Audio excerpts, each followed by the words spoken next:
And we're live. We're live. Hey. We'll give it a second here. Let some people tune in. We'll share it around. Let me kick it up here. There it is.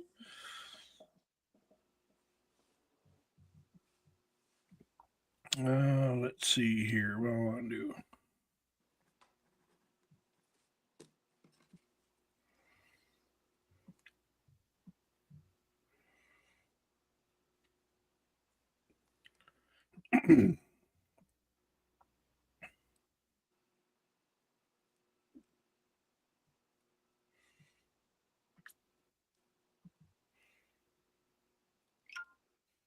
You got the ABTA group, Kenny? You want me to do it?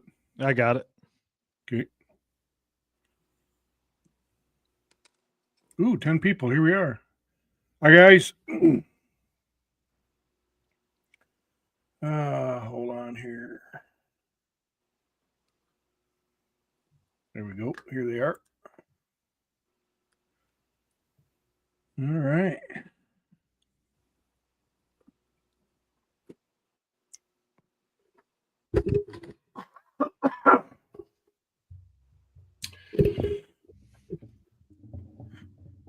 Hi, Calvin. 17 folks. Thanks for joining. We'll get rolling here in just a second. Kayla Tyer's going to join us here when she's able. We won't wait. We'll kick it off here in a second. And Ethan is gone.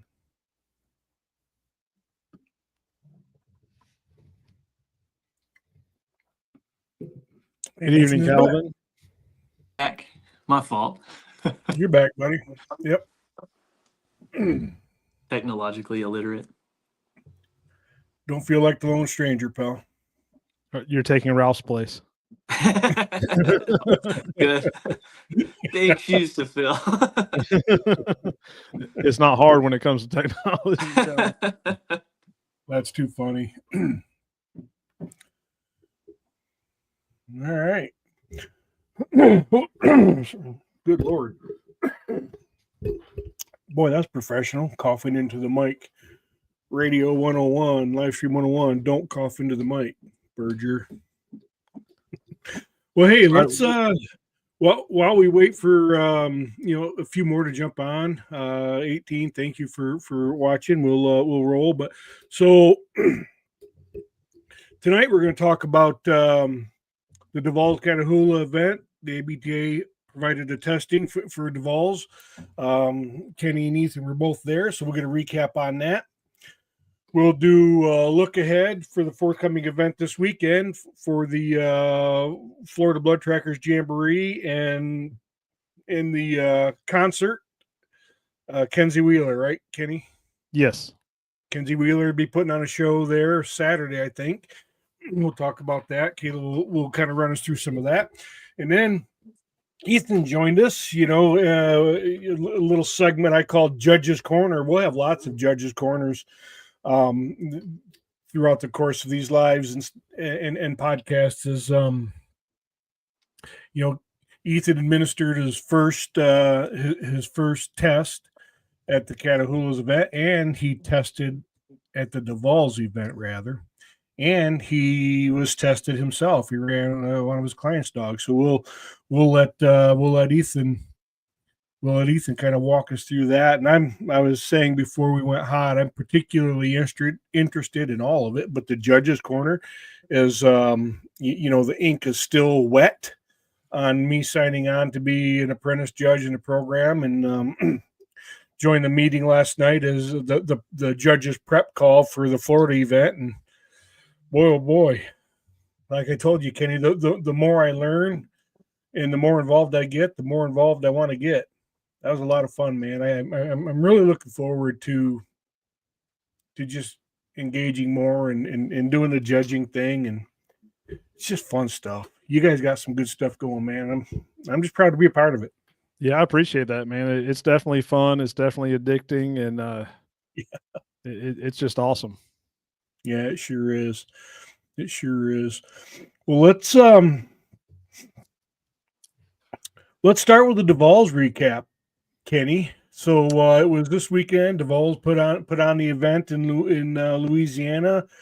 You guys were completely overrun with tests. You were not twirling around in your chairs wondering what to do next. Tell us about it, pal. Oh man, talk about a busy, busy, busy weekend. We got there Wednesday, and I want to say we got there around 2 o'clock their time, and we hit the ground running. We got to the beautiful lodge that Randy Duvall had booked for all the judges, and from there we went straight to the site and looked at the property, and made it back just in time to start mapping some stuff out. Ethan got there shortly after, um, and then Randy Duvall treated all the judges and family out to dinner, and we That can't doesn't thank him sound like enough the for worst that. thing. Oh no, Oh, and we needed it because we sure had our work ahead of us. Went straight back to the lodge, and we actually ran into a few issues with our mapping program. So I had to back up and punt, and got it all organized for the next morning, and we hit the ground running. We ended up administering, I believe it was 40 or 41 tests. it's a lot of And, tests. and let me tell you, I cannot thank the judges enough. All of us were out there busting our tails. But when you have judges getting up at 5:30 in the morning, laying lines, testing all day long, and out there at 11:30, 12 o'clock at night, laying lines for the next day, that's dedication, and I can't thank them enough. I know my oldest son Dakota and John Vaughn, I believe it was Friday night. They didn't get back to the lodge till 1 o'clock in the morning, and had to get up at 6 o'clock, 6:30 the next morning, Run and the hit the first ground one. running again. Wow. Yeah, maybe I want to rethink this judges thing. No, I'm kidding. No, you're right about it, and that's event stuff. So that is busy, and in 40, 41 tracks is a ton with 6 judges, Well, 5.5, 4.5. yeah, I'd say four and a half, because there's other jobs that are necessary. Yeah, Ralph handled kind of, um, I guess you'd say, the intake and getting people set up, and then administrative work. Yep. yeah, administrating, and then the first few lines I worked with Ethan, as it was his first time judging. Obviously, we'll talk about that, but I feel like he was very well prepared. Uh, but even then, he definitely wanted someone to tag along, and I wanted Sure. to tag along. But outside of that, I was kind of the, I guess you'd say, line coordinator. I mapped out all the lines, and then as they brought them forward for review, I reviewed them, and kind of played the role of the committee member. So let's pause for a second, Kenny. For those that may be new listeners and may not be fully in tune with the testing process and protocol, ABTA, I don't want to turn this into a full judging stream, because we're going to do that later and a deep dive into the judging and the lines. But just explain really what it takes. Because it takes some planning. There are line approvals that have to be done. It's not just go walk through the woods, turn twice, throw a wound bed down and a hide when you reach 400 yards. It's more than that, right? Yeah, so especially at events when we have 40 tests for the weekend, we have to map out the property, um, to make sure that we have adequate room. But even before that, we uh, we have to drive around and make sure the areas that we're laying these lines in are usable. Yeah, So that takes time, and then mapping it out to make sure that we are using the grounds efficiently, and trying to minimize any risk of line contamination by lines crossing one another. So that's where it kind of begins, and then from there it's just hit the ground running. And like you said, the judges go out there. We give them. So the way that I mapped out the property. Each judge had a color. So I color coordinated the lines that they were going to run, and they all had a schedule that I received. That's how I mapped them out, and I try to map it out in a flow so that as they start laying a line where that one ends, they can just keep right on going and work real efficiently. And so what they do is they'll lay all the lines and they'll come back and they will share those with the committee, which in this case was myself and Ralph. And the way it worked, committee because they recorded GPS or other mapping system. yes. So we yeah. So we map out the properties on Hunt Stand, and the reason we use that is we're able to add every judge through their Hunt Stand account, and they can all view everyone's lines and where everything's at. Then as we record the lines, we use a GPS tracking system. We were all using Garmin, and we also track them on dog tracks. Okay. Yep. If you haven't used dog tracks, it's a wonderful tool. The good thing about that, especially in an event setting, it tracks the lay times. Yes. So when you're laying out, 4 or 5 lines, it's easy to kind of get mixed up and lose track, but you can look back at that and know which line you need to run when and where. Yep. But then those lines, like you said, so the judge lays the line.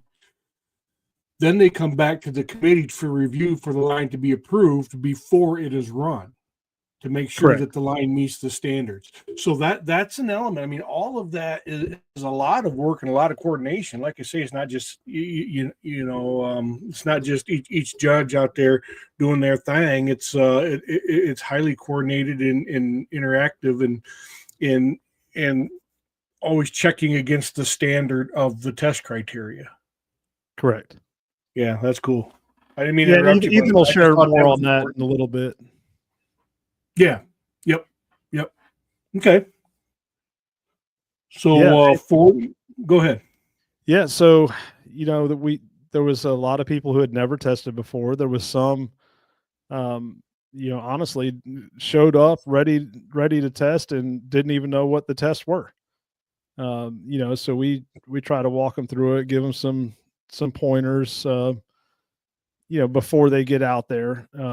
And we had one person who had never trained their dog, they've been on one track for them, just tracked it for themselves with a dog that wasn't trained. And, they kind of got bit by the bug and they showed up and knowing that they had no experience, no training, no knowledge, but they just wanted to see what it was about and try to meet people and get into it. So I thought that was great.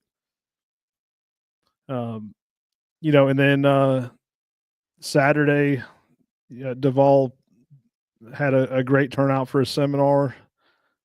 Chris Duck was there with Summit Supply.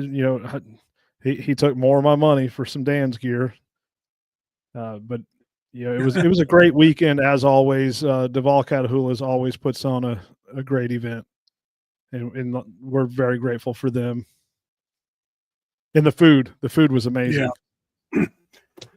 That's what regardless of who's putting on the event, I always hear about the food when I talk to people about events, whether it's my little podcast or otherwise. So that's important.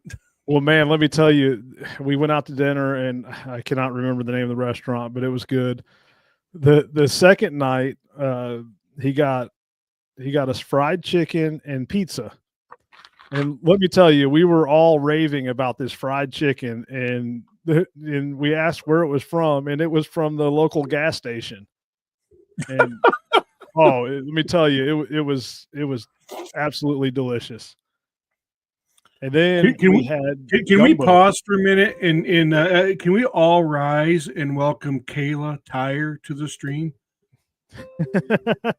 Hi, Kayla. Hello. Hi, Matt. Hey, Kenny. Hey, Ethan. Hey. So we got you all set up, Kayla, and So we'll look forward to you telling us all about it. But I can't get Kenny to shut up right now, so you're gonna have to wait. Yeah, I'm teasing. I had to talk about I'm that totally food. kidding. Yeah, What's that? I said I had to talk about that food, especially that fried chicken and that gumbo. Oh my goodness. Oh yeah, of course. An Iron Horse, Randall Duvall says. Yeah, Iron Horse. And I almost didn't get it. Kayla was hogging that chicken. Oh, we were out laying lines and we came back and there's 4 of us and there was literally 4 pieces left. I gotta get to some Southern events, man. Oh yeah. I will in time. I will. Well, it cost me about $600 or $700 at the meat market before I went home. Oh, I bet. Okay, so food was great. 40 or 41 test lines, intense, intense, very purposeful planning and laying it out. So, what else, man? I know we talked about some good stuff last night. Yeah, I feel like overall it went very well. Of course, we had some hiccups. You always do. Of course. But overall, I think it went very well. Randy Duvall did a great job at scheduling everyone and letting them know when to be there. And like I said, there was a few hiccups and a few things we took from it. Like you said, we had a meeting last night going over some of the stuff, but overall it was great. Yeah. Well, that's what should happen, in my opinion. I mean, I'm a big fat nobody, but particularly as young as the ABTA is, and it is mature for as young as it is, if that makes sense. Always making adjustments in the interest of progress and doing the right things for the right reasons, man. And I think that's huge. If one of my all-time favorite John Wooden quotes. If you don't know who John Wooden is, please look him up. John Wooden, legendary UCLA basketball coach. Let me think about the quote here. The greatest failure is failure to act when action is needed. So that's deep. Yeah, it's great, man. And you saw a need for action, and you didn't fail. You took action, and some of it was an immediate on the spot action, and that's the best way, in my opinion. Yeah, it's the only way. Yeah. So Randall Duvall, your event helped make the ABTA better. Thank you. How many? So you ran 40. Are you able to share? Or, so what? There was a. What do I want to say here? Do you know what the test level mix was? Season finished and started? I do not have it on me. Ralph has that information. It was I think it was mostly our started level test. There was quite there was, I don't know, probably 6 or 8 seasoned and 4 of the new multi-dog off-lead tests. Oh, there were 4 multi-dogs? Yes. How did they go? I think they went pretty good. Ethan judged all 4 of those. You did, Ethan? Yeah. Did they pass? Are were you hardcore Nazi judge that says no pass for you? Yeah, I was failing people. That's all I was looking for, was trying to fail folks. I know that's not true, and I don't even know you, but I know that's not true. No, it was a good time watching the dogs. There was a couple times where the same dog ran with a different dog at a different test, and just seeing the different dynamics of the 2-dog duos and handling when I guess we threw some curveballs in there, but within standards, and seeing some of the handler work with different dogs. It was a good time. So what was the greatest number of dogs on a multi-dog that you had? 2 of the 4. It was just 2. Yep. Okay. So no one was out there running 5 dogs or anything. No, I believe this coming weekend we may have someone wanting to run some more. Lyle Avis said he wants to raise the bar. So all right. We'll see if he doesn't chicken out. Not calling you out, Lyle, or anything. That's a lot That's of dogs. You still have the same amount of callbacks, right? Even if you have 5 dogs. Right. I love it. Yeah. Dustin King asked if there was any finish test. There was not at that event. We actually have, I just looked, I believe it's 4, possibly 5 this coming weekend. Cool. Well, Yeah, what a great segue into this coming weekend, Kayla. Excuse me, I work with somebody named Kyla. I apologize. So with this weekend, we have the Florida Blood Trackers Jamboree, and I know you guys aren't very busy trying to prepare for that. I mean, probably, Kayla, I see you're still in the office. You're probably dizzy from twirling around in your chair a lot from boredom, right? Yeah, I work from home, so I'm at home in my office. Oh, okay. All right. But yeah, I mean, I think I know being brought in Charlie, right? Yeah, Charlie Webb. He did a lot of work already leading up to this, as well as Kenny and Ralph, the 3 of them. Me being brought in, kind of just tying up some of the loose ends and Correcting all the stuff that the men screwed up. no, I'm teasing, Kenny. yeah, no, the tracking season got us. I mean, we were all pretty busy, and then it kind of crept up on us. But I feel like, being able to pull it together, I feel like we're all doing a really good job of pulling it together here. So she's sandbagging Matt. She's I not taking enough credit. There was way more loose ends than just a few.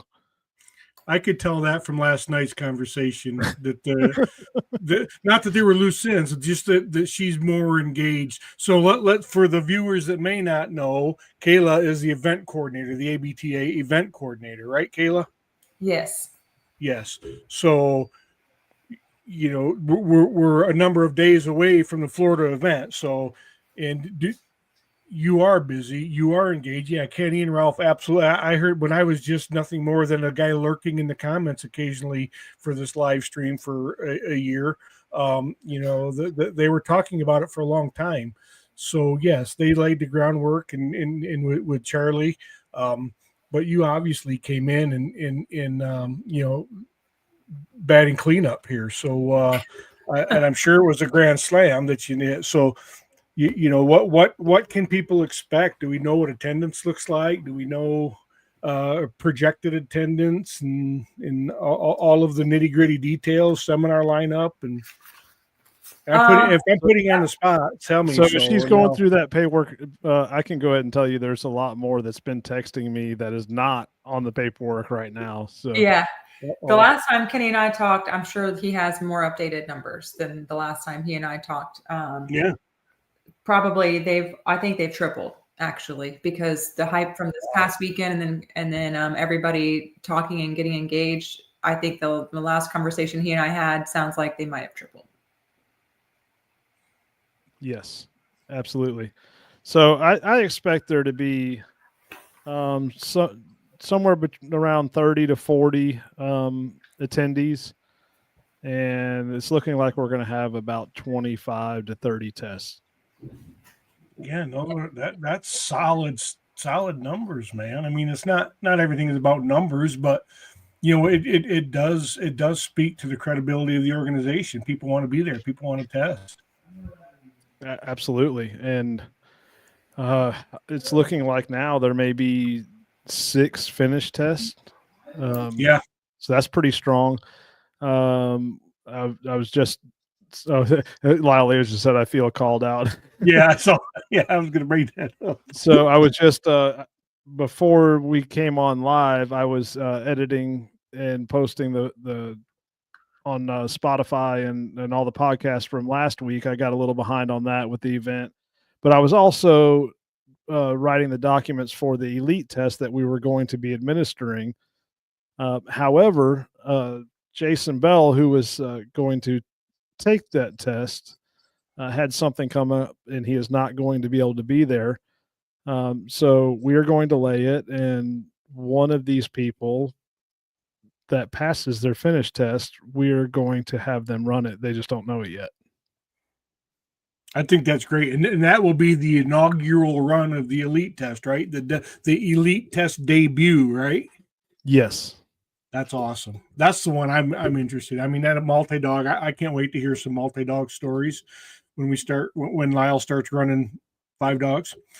But I'm really interested in that elite test. I got a good friend of mine. I think I told you about it, Kenny. A good friend of mine, one of my tracking mentors, is really interested in the elite test. So I'm like, well, let me figure out a way to get you through the process on the others, man. But my point is, it's an intriguing test, and we've talked about it here before. And heck, it intrigues me. I like it too. Yeah. So Richard Womack just said, "What are the specifications of the elite test?" So I will have that out. Yeah, I will have that out within the next couple of days. We kind of made some last minute shifts on it, thanks to some input from Travis Bozeman, who is actually very instrumental in a lot of the test development in the final stages. I run a lot by him. John Vaughn's another one. John will lay these out. He actually has one laying right now. This isn't something we're just throwing together last minute. This is something that has been in the development stages for over a year. We're just finalizing the documentation to make sure we have everything correct. I will say this, the curveball is I had it all written out and I was ready to share it. And we had a last minute curveball that says, hey, we don't know what's going to happen on a real track when we get there. We know that, there's aspects that are on every track. So we're kind of in the process of writing it so that there will potentially be this, and this, and the judges will have some choices as to what attributes they want to put into that test. But it will be published what the possibilities are. Yeah, the menu of options to the judge. Exactly. So you just have to be prepared for all of them and see which one you get dealt. Yep. And we did share, if you go back and watch some of the live streams, I did share some key details. You could also listen on any podcast platform, but there are some details that have been shared. I don't want to take away from what we have going tonight, but it will be coming out. Yeah. And I think that was 2 streams ago where you got into it. I think it was the one where we announced me joining the team and I was the guest. So go back a couple of streams and you'll be able to hear some of the detail on that if you're interested in what that is and seeing it before it's published. But it'll be fun. I'll look forward to the debrief on how that goes. That should be pretty cool. Oh yeah, I want to do that one too. It's going to be fun, and who knows? We might just have to get Jason to send his dog and Kayla handle it for the elite. That'd be fine. Yes. You're talking about Kit? Yep. I've ran with Kit a few times. Oh yeah. Yeah. So Jason did say, I can't make it, but if someone would like to handle my dog on the test, they're more than welcome to, and I will send her. Whew. There you go.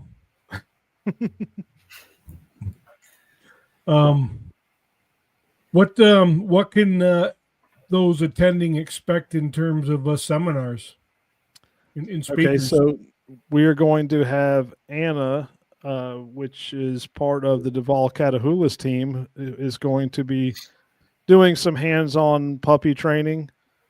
Then we have Randy Duvall is going to be demonstrating some obedience practices in the field.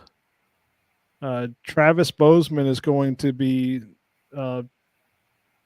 talking about training, laying lines, different attributes, ways to maximize your time in training. If you have a busy schedule, here's some things that you could do. Just take 5, 10, 15 minutes out of your day or your week. And he's going to demonstrate that out in the field. We're going to have demonstrations that Travis Bozeman and his team is going to show on how to read your dog, different signs on the trail. And Lyle Avis has put together an awesome hands-on shot site analysis to include some hunter interviews and wait times, and we got a lot going on. It's mostly in the field, hands-on.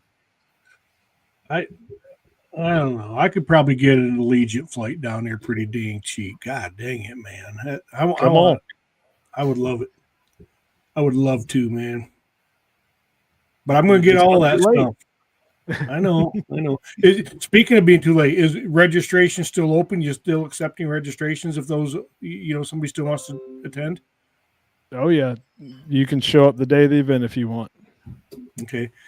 Does it, so can you register in advance, though? Yes.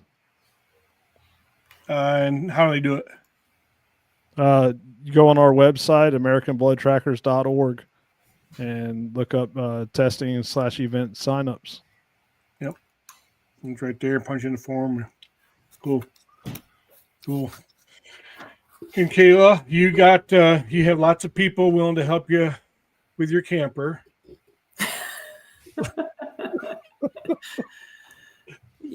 Yeah, it's been a while since I've driven it by myself. That's funny. Yeah, it looks like there's going to be a few people around in case I need some help. So you'll get help. Matt's going to fly down and help you out. Yeah. I'm telling you, it is awfully freaking tempting.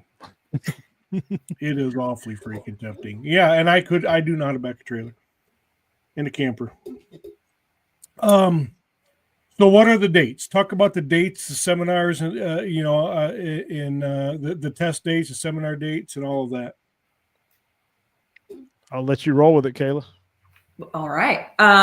So we're gonna do testing on Friday, Saturday, and Sunday. The seminar. Yep. Oh, we lost her.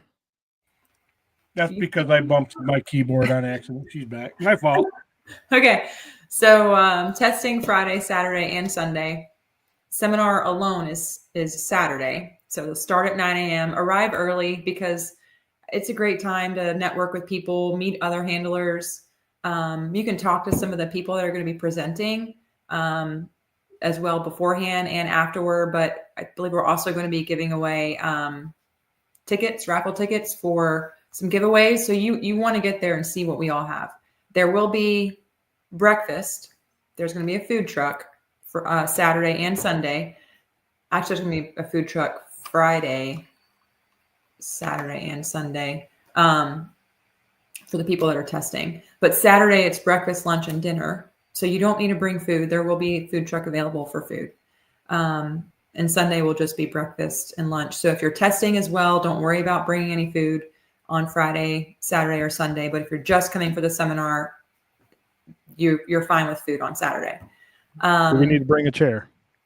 Yes. So I was going to go over that in a second, but what the to-dos and not to-dos for this event, because there is a specific, just a couple housekeeping type items. But when you come Saturday, come early and just be ready to learn, engage with people. There's so much that's going to be going on. Every time I come to one of these seminars, I learn something. And you should always be learning, right? That's to improve your skills, right? Improve your handling, learn from other handlers. I think it's going to be great. So you want to be there at least, if anything, all day Saturday, 9 to 5. And then we have a concert Saturday night at 6:00. It's free, open to everybody. You don't have to be a part of the seminar. I know you have to pay for the seminar, but if you have family that's coming with you, that's staying maybe at a campground or at the Airbnb or wherever you're staying, and you want them to join you after the seminar, they can have them come, go pick them up, come back. We'll all have a good time celebrating together with the concert at 6:00 on Saturday night. And who's putting on a concert? That is Kenzie Wheeler. He is an up-and-coming country music artist. He And also finished second on The Voice. Yeah, Yes. there you go. Second on The Voice. So some people might recognize him if they watch The Voice. Is he I presume he's an outdoorsman or a houndsman of some sort? Yes, You so know? he actually has a tracking dog. He has a tracking dog. He's just Okay. getting into tracking. He has a lab. He was actually going to test the lab at the Alabama event, and John and I worked with the dog, and it was kind of unfortunate situation. The dog actually got snake bit right before the event, and it's part of what we do, Yeah. So he wasn't able to test at the Alabama event. I don't know if he will be at this event, but he is an outdoorsman. He's a hunter. He's a fisherman, and an excellent country music artist. Yeah. So he's one of us that can that has a skill that most of us don't. Absolutely, very down to earth. You guys Yeah. will love him. I'm sure he'll be there all day. One of our Florida trackers, Perry Lawrence, Perry's niece, I believe it is engaged to him. Yeah, so yeah, That's cool. I've been able to spend some time with him. I used to be part of a radio show before the hurricane hit. We did a radio show at iHeartMedia in Tallahassee, and we had him on. We had Kenzie on a couple of times, and we talked about hunting, fishing. He comes to our area quite a bit, but he actually came to my house and worked on some mock tracks with his dog. So he's one of us. That's super cool, man. That'll be great. I hope there's a great turnout for that concert then. And obviously the attendees, most of them will go, but hopefully get some more. That's awesome. Yep. So the concert will be something fun for everybody to do, but there will also there's Big River Hounds is going to be on site as well Saturday and Sunday. So we will have a hound supply store on site. So if you need any material supplies, they'll have a full box. I think it's going to be just like a trailer, a pull behind trailer full of things. Plus they'll have a booth out. So we will have them. They'll be there with testing Friday, Saturday, and Sunday. We're working on the test schedule still because we have some people still signing up, but we will communicate with everybody what their test day and what their test time will be and when they need to arrive. So keep an eye out for communication from us about your testing and when you need to be there. We're going to do the time blocks, right, Kenny? Yes. Yeah. Yes. And with that said, we have tentatively said the start time for the seminar will be 9:00. That is when we were asking everyone to be there. We probably will not start right at 9, so don't hold us to that because we have a lot of tests Saturday morning. We are working on moving a lot of those folks to Friday. Some of them signed up for Saturday, and when we had our meeting last night, a lot of those said, hey, move us to Friday so we can try to free up Saturday morning and Saturday evening for the concert. Yep. So we'll be communicating out to everybody who signed up for testing what their test day and time is, so they can make sure they can do both. So we want them to do both. If you haven't already booked a place, hopefully you have. There are 2 RV campsites nearby. Scotts Ferry was one of them. They're almost booked though. They only have a couple campsites left. And cabins, I think they have 2 cabins left, is what their website says. But you need to call because when I called them and talked to them today, they said that their technology on their website is not up to date with what they actually have available. So you need to call and see what they have available. Don't rely on the website. I sure hope my wife called. Yes, so call. And then the other location is Wewa RV Park, which is just a little bit further south. It's actually closer to the event venue by maybe 10 minutes, but they have availability. They were pretty open as well. So those are the two campsites for RVs. And then if you want to stay in a house somewhere, Airbnb, VRBO, in Panama City is only 40, maybe 35, 40 minutes. So that's not far. You could maybe make a long weekend out of it. Yeah, so we could pick Matt up from the airport there. Yeah. I was going to ask you what's the PCB. clearest major airport, or the nearest, not clearest. Yep, Hey. that's that one. Corey Griner, which is a local in that area, he just said Dead Lakes Campground. Yeah, that's the Wewa. Well, Wewa backs up to the Dead Lakes, so it might be the same one or it could be a different one. But Dead Lakes Campground, yeah. And Callaway is also a city nearby. It's not that far, maybe 30 minutes from our event site. So there's plenty. And when I looked it up 2 weeks ago, there were tons of Airbnb options. So the term city nearby is stretching loose. They're very loose. There's some dwellings nearby, a cluster of dwellings. Is that probably a better way to put it? Loose. There's term. a few life forms around. A few livestock. So this, for those that don't know, this is in Kennard, as I say, Kennard. Kennard. That's right. I've heard you guys say it. That's how I say it. Kennard, and Kennard. How do you pronounce it? Miwa Hitchka. Yeah. He's not going to attempt that one. No. Yeah, he's I had a buddy with the last name Kennard, and it looks like it's spelled similarly, so I'll send it with the kin. There's my vote. There you go. Ethan, are you going to be there? Are you going to judge, or are you going to set this one out? Well, I was talking with a buddy that went to the Duvall event. We were like, well, we're going to run some starter tests. If we pass, we'll go sign up for some more at the Florida event. And I was like, yeah, that sounds fun. We'll get together and ride together. And I was like, hey, wife, I'm going to go to this Florida event this weekend. And she was like, oh, okay. And I was like, what? Yeah. She was like, are you going to be back for my half marathon? And I was like, oh, yeah, no.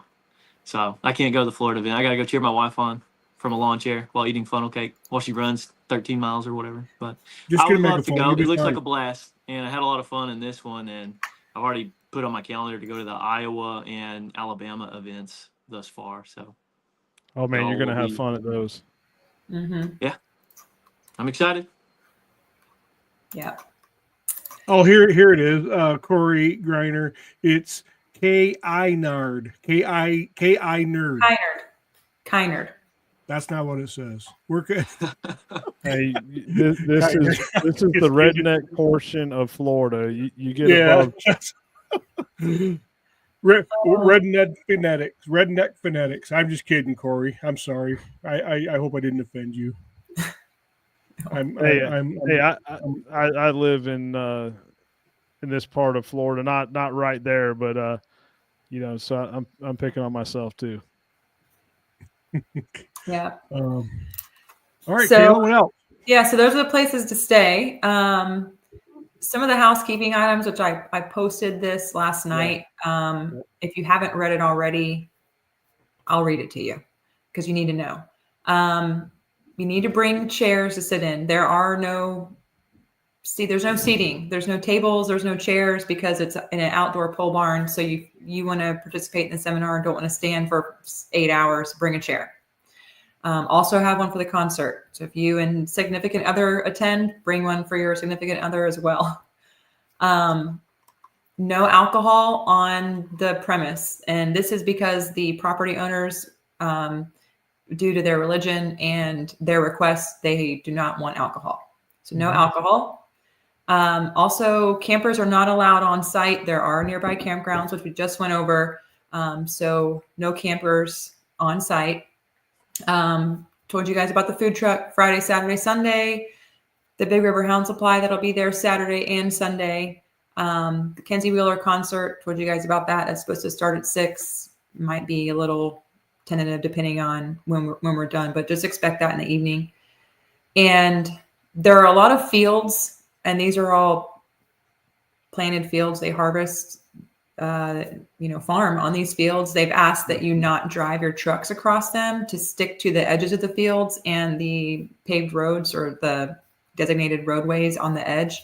So if you're testing anywhere and you're driving, and even as a judge, we talked about this in our judges call last night, but for participants and handlers, just stick to the edge and don't drive across the fields.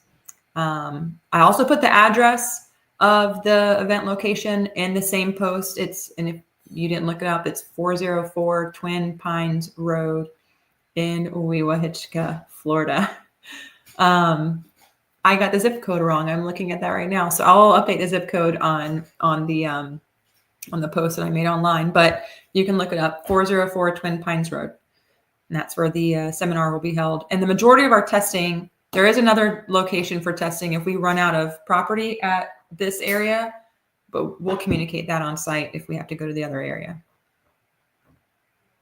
Kenny, how many acres are available for landlines in the immediate seminar area? It's 1,200 in the Okay. immediate, on site, and then there's about 7,000 just around the corner if we need to use it.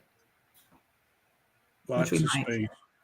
Oh yeah, lots of Lots of space, space. but it gets ate up quick. Let me tell you. Oh yeah. Yeah, I can imagine, especially when you've really got to account for off lead dogs and things like that, the potential to interfere, different. So you gotta have those. You gotta account for that in your mapping. So yeah, it'll eat up space. Absolutely. Yep. What else do we need to know, Kayla? I don't know if I missed anything, unless you think I missed anything, but that's pretty much it. Yeah. I'm going to be here Thursday, so Thursday through Sunday. I think a majority of people are getting there Thursday because the testing and everything's starting on Friday.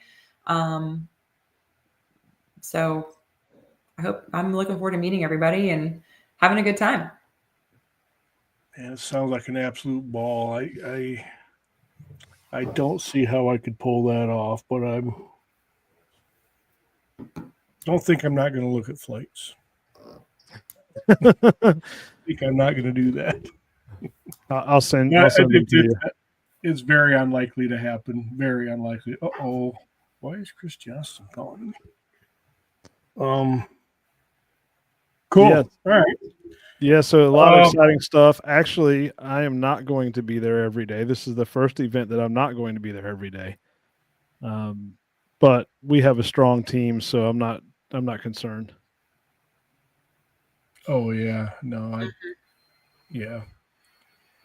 So recap the rules of engagement. You have to bring as many chairs as you're bringing fannies. Stay off the fields. No alcohol. Do everybody a favor and don't even try to sneak one in your bag and put it in your koozie or something. We'd hate to cause turmoil or with folks who are gracious enough to allow us to use the facility. So just be respectful of that. So that's all good stuff. All right. Anything else, Kenny? Not that I can think of. Bring a good attitude and leave your complaints at home. Yeah. That's right. Yeah. And pick on Kayla as much as you can. I think those T-shirts are doing Thursday, Kenny. I'll get them to you as soon as I can. It says pick on Kayla as much as you can. Kayla, yours it says I'm Kayla. That one's already done. Did you get the kick me on the back?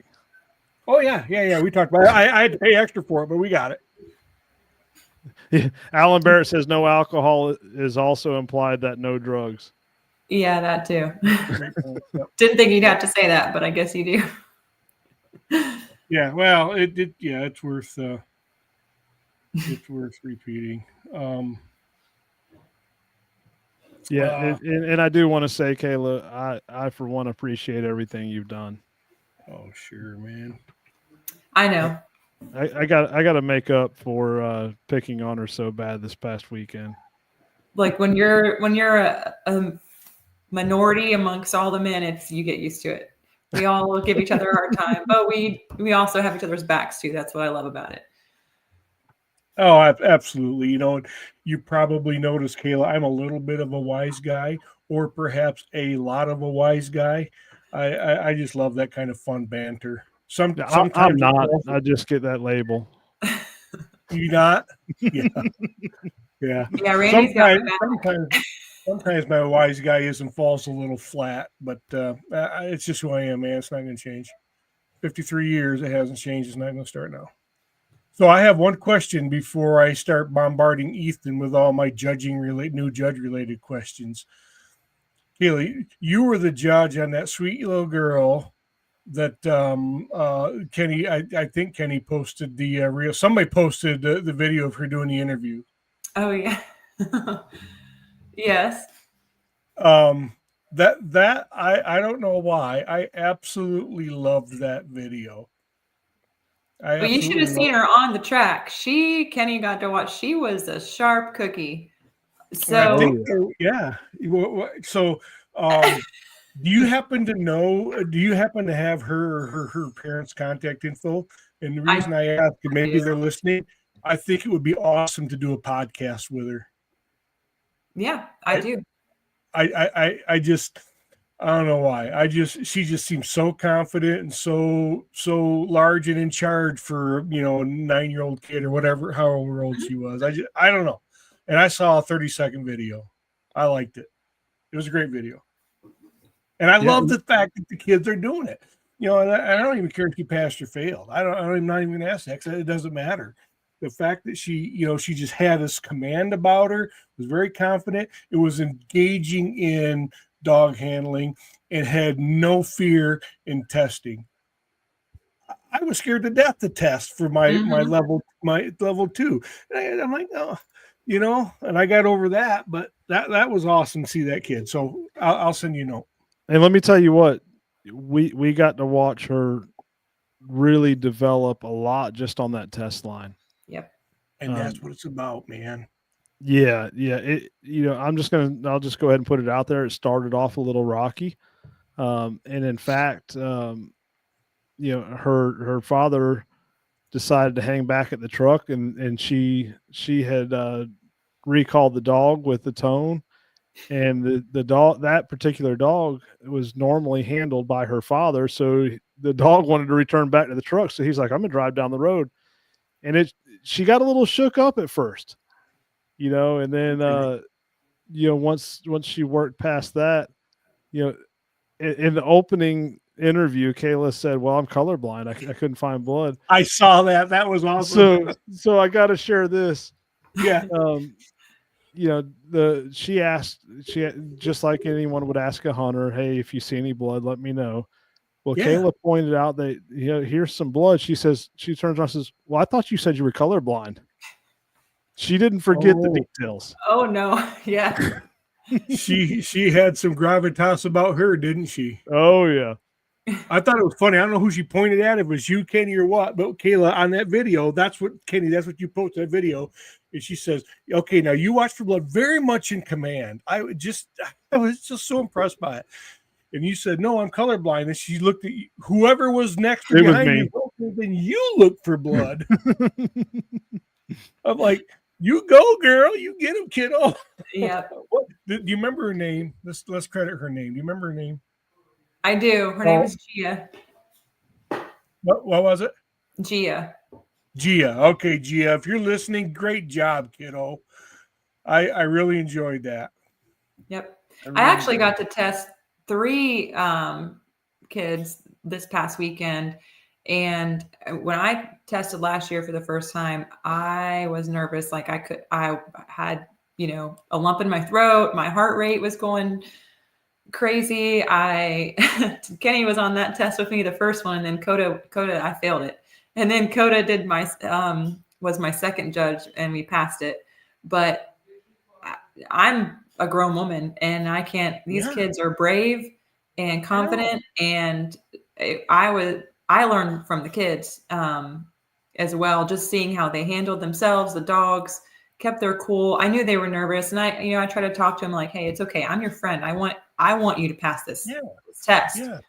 Yeah. So don't look at me as your enemy. Like, I'm your friend. We're buddies. Like, it's okay if you need to take a break, you take a minute. And they're like, no, let's go. I'm like, okay. So yes, what's your I can't problem, lady? remember I can't remember the boy's name. He handled that red bone. Jax. What was it? Jax. Jax. Yep. I believe I have a little short video of him.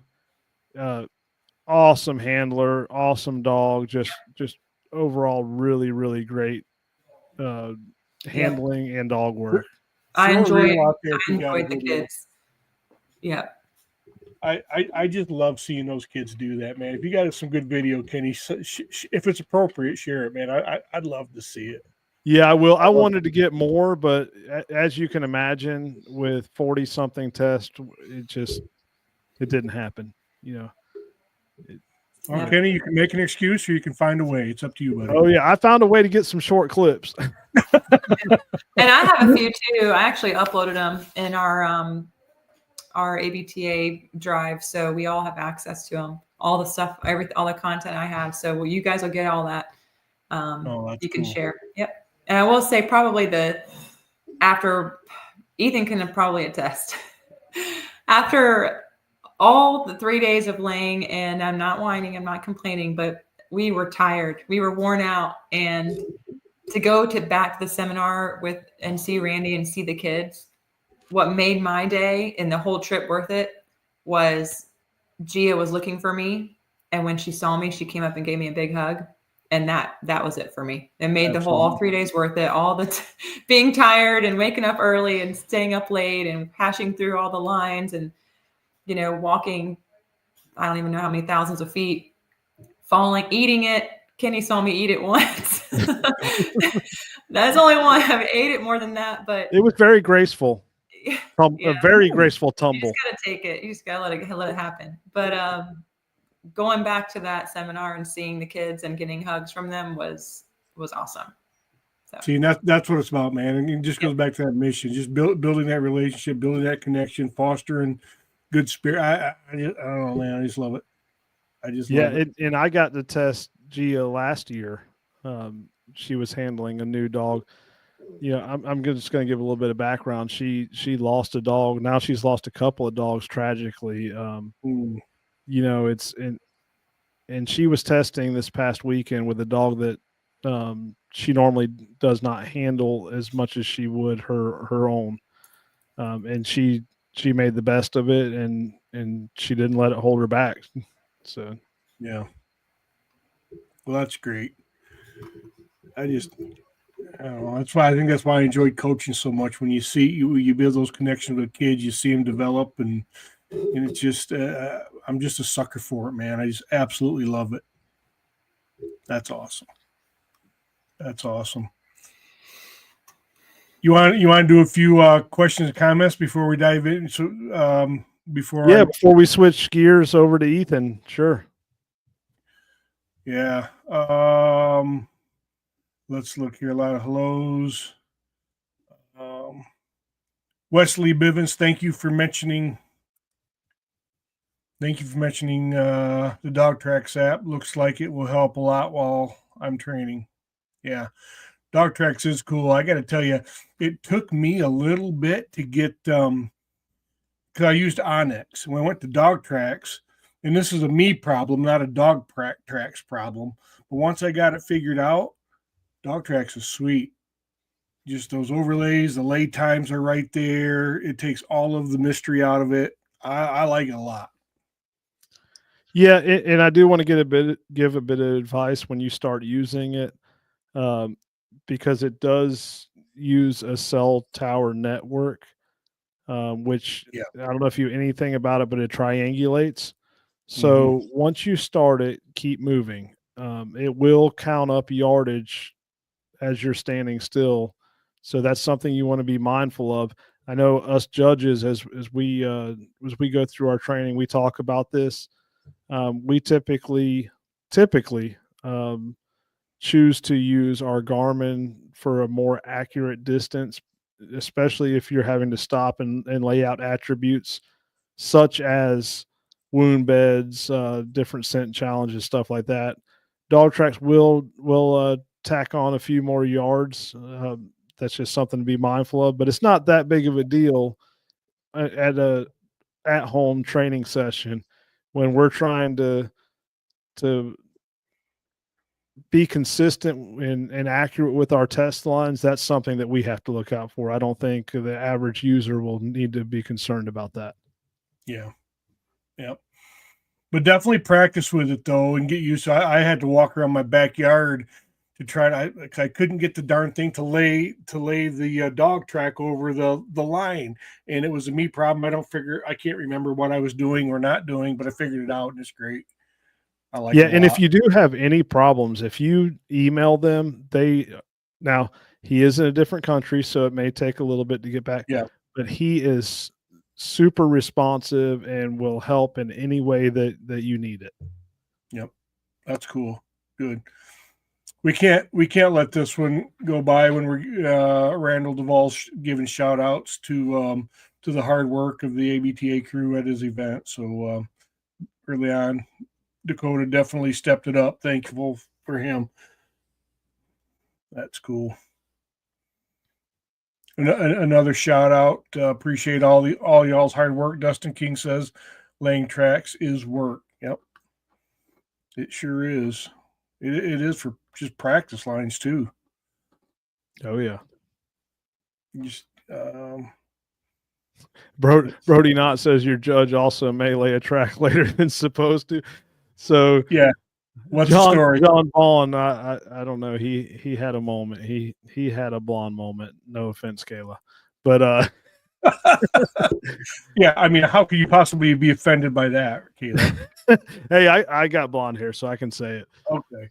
So John was supposed to lay 2 started lines and then a season line so that he could administer the 2 started while the season was resting. And I don't know what happened. I guess fatigue just set in. He laid one and just completely forgot about the other one and had to go back and do it. Oh, shoot. But Brody's a good sport. Yeah. Yeah, for sure. Well, there was one here I just want to mention. We talked about we teased the elite, Richard. Well, what's the specs? So we talked about it. You can find that in previous streams, Richard.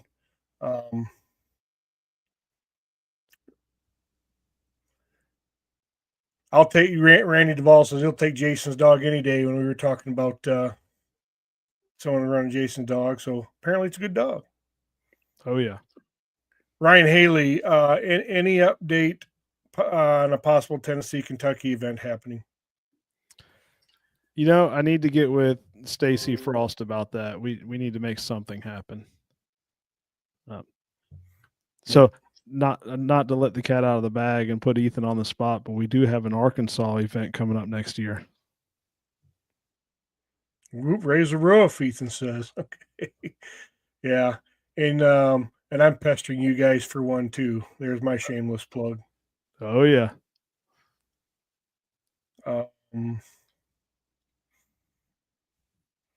Looks like there will be plenty of ticks. So let's talk about safety and tick safety. Yeah. Make sure you are prepared for there to potentially be ticks. Oh yeah. Yep. I think Jeff's question about Saturday test, I think that's been answered. Well, he may not see it because for some reason it linked my YouTube instead of my Facebook. So, but Jeff, we did receive your signups. Stacy and Coda are still organizing everything, but we did receive them, and you will be getting a notification as to when, where, and all that.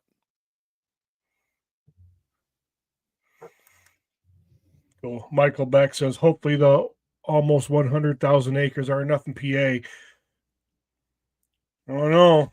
On that mountainside, Let me tell you. 100,000 acres of a mountainside. That's going to be the mountain goat mega elite test. Whew, yeah. So we had our share of mountains last year there. It was fun. I bet. Not.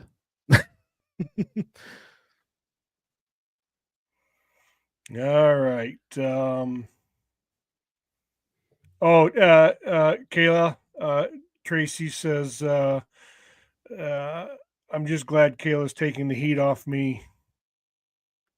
Yes, that's actually Jason Byer. Or Jason, I mean. Yeah, Jason Byer. Yeah, okay. It's okay. Once we're all together, they'll get plenty of it. Cool. Hey, I give it to Jason every day too. So wouldn't have it any other way. No, shoot. no. There's more. Ethan Young, I know you brought the what does it say? I know you brought the head to show everyone. What's that about? The dead head. It's in my truck. Oh. Sorry, just stinking up my cab. No, we found a. We may or may not have found a deadhead that had like beer can bases. It's some old timers would say it was a heavy horn deer. Really? We came to the conclusion that Randy Duvall must have tracked it since it was still. I'm just kidding. But yeah, somebody probably had some heartbreak over that one. It was a big deer while we were laying a test line. Cool. Yeah. Michael Beck says those are just big hills, Kenny. Those aren't mountains. Shoot. So I found something cool I'm going to share right here. Yeah. It's not as cool as his dead head. Let's see if it shows up. Oh, did it go through? There you go. Maybe you can put it on there. I got it. Yep. So this was on one of Kayla's lines. We were walking along, and I found this Clover's Imperial Medicine bottle from 1915, and I looked it up. It is actually mange medicine. No kidding. So, yeah, that's pretty cool. So you never know what you're going to find on a track or a test line. Probably some gypsy in a covered wagon scrolling through town selling the remedy to what ails you. Yeah. That is actually pretty cool. I was wondering what that was. I had laid like a gabillion lines and was coming out of the woods, and y'all pulled up in a truck. And you were like, "Oh, we got this medicine bottle. It's for," I was just like, Yeah. and I just kept going. Cool. All right, Ethan. Go ahead. Real quick, Matt. I want to share something so that people can see the new ribbon and highlight someone there. That is Randy Duvall with his multi-dog ribbon. Mm-hmm. Black and gold. Look at that sexy thing. That is a cool ribbon. Beautiful dogs too. Yeah, I can't remember their names. Do you remember, Ethan? I think that's Axel and Mila. That's right. That's right. Axel and Mila. That's awesome. All right. Way cool. Way cool. Ethan, Hit me. tell me about it, brother. Your first judging event. You were drinking from a fire hose, I presume. Tell us a little bit. Now, this is very selfish for me. When you're telling your story, I want you to keep me in mind, okay? Because I want to know all about the path and the apprenticeship, and then your first line, man. I got you. Well, it was a good time. The event. We actually did the multi-dog off lead, and then I did a pile of started tests. But as far as the progression, I mean, you have to demonstrate fluency with the standards, as well as do, I guess, an interview. Then submit some lines. You gotta prove that you can lay the lines, use the electronics to capture them, and put all the articles along the way. And then it's if I remember right, you have to administer a certain amount of started tests, and then when you do that, then you can do the same process for the season, administer those, and so on and so forth. Yeah. So there's a progression that lets you kind of wade in the water instead of just jumping off and doing a cannonball. So I got there. I felt really good about the standards for the started, and I felt pretty good about administering it. There was just some kind of I'm an overthinker. There were some unknowns that I wasn't quite sure about, like am I going to follow the handler if they're wrong? And, kind of thinking through some of those things. And what I could reveal and what I couldn't reveal, depending on the questions the handler asks, because they can ask them. Yeah. But Kenny came along with me when we laid all the tracks, and and that was pretty helpful because like it makes sense looking at the map laid on hunt stand, and to get out there in the woods, and there's a terrain feature that throws a wrench in what the line was, and then getting his thoughts on problem solving through that and making sure we adhere to standards. So it was pretty helpful. And then when it came time to administer those tests, he came along for a few of them. And, I got to see, real time as I was going through these, I could ask him questions and get feedback. But all in all, it was a good time. I had more fun judging than testing, but I felt really good about testing for the most part. So this event, I decided to sign up for a test and get the full experience of, both sides of the table, I guess. And which was rough because I did a bunch of tests, and there were some passes and then there were some fails. And then the day of my test, mine kept getting kind of moved back, and I just had a failure, like a fail, a fail, a fail, a fail, a fail. And I was just like, man, maybe these tests are way harder than I've prepared for. And I started, kind of getting some of that head trash. And so I was kind of a little bit nervous going into my test, but like I couldn't really rationalize any good reason to be. This particular dog I brought, I've been behind a bazillion times and felt good about it. Out here we're achieving quite a bit beyond what the test I had signed up for was, which was just a started. So seeing people come out and struggle one of those days repeatedly, not that there was bad handlers or bad dogs, but just Yeah. the test itself will get in your head. And if you haven't prepared with training lines to a pretty high level, it can throw a wrench at you. So by the time mine came around, Randy brought me my dog, and it was like almost dusk, and I still hadn't heard from I was like, man, I am doing this today. We had it scheduled for Friday or Thursday, and then something came up, and I was like, yeah, just move mine, no big deal. So y'all kind of iced me, but That's part of being a judge. We get shifted around. Yeah, I'm less important. But I by the time mine came around, I got out there. It was just like right at dusk. I couldn't see much. I didn't bring any of my. I broke my rule, which when I go tracking, the first track I take of the day, I take all my night stuff, no matter how early it is. I learned that the hard way, but I didn't apply that to the test. I didn't have a headlamp, a flashlight, or anything. And so I get out there, and it's starting to hit dark, and we gear up and go through the process, and I was feeling fine about it, and I was just like, well, I can't see blood, I can't see the wound bed, I can see the flags on the ground. You could still see enough to like not poke my eyes out with green briars or something. But when we started, I gave the search command, and I just followed her, and I was like, kind of just already chalked it up to, I'm just gonna follow this dog, and if she crashes and burns, it'll reveal issues in my training. If not, we'll be at the end, and all will be fine. And it seems like only overwhelmingly bad things can happen on a test the more you step in and try and handle, just from the outside looking I've in. said But that several times. The more I involve myself, the worse the only thing you can do is hurt. Odd concept to train these dogs to follow scent lines and then start jerking them around out there. Especially like when we don't know. But we started, and I just rolled behind her. I don't talk. I give them the search command, and I'm pretty quiet. I really reserve any formal commands for if my dog's disengaged or I need her to disengage from something and then re-engage again. Other than that, I just sit back there and ramble about how I can't duck under that like you, dog, or I'm slow. Hold on, let me reach around and grab the lead, and those kinds of things that are meaningless to the dog and don't really cause her to disengage.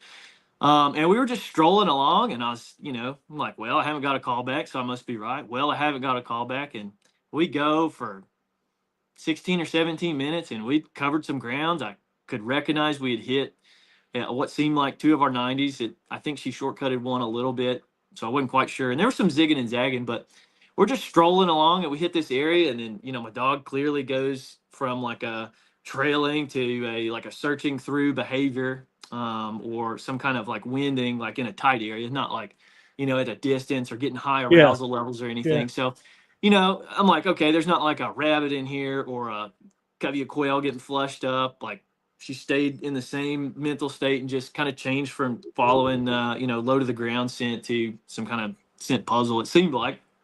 And I'm like, all right, sweet, we're on the hide. Like, bingo, bango. She did what I thought she would do. And then we sit there and beat that area up forever. And I'm sitting there like, just don't mess her up. Don't mess her up. Don't mess her up. Don't mess her up. Don't mess her up. And all of a sudden I was like, man, I wonder how long it's been. And that was when like the wheels kind of almost could have fell off, I guess. But I like pulled out my phone and looked at the time, and we had maybe 7 minutes left. And I was like, man, I'm gonna fail this test. Like, my dog's been trailing super well.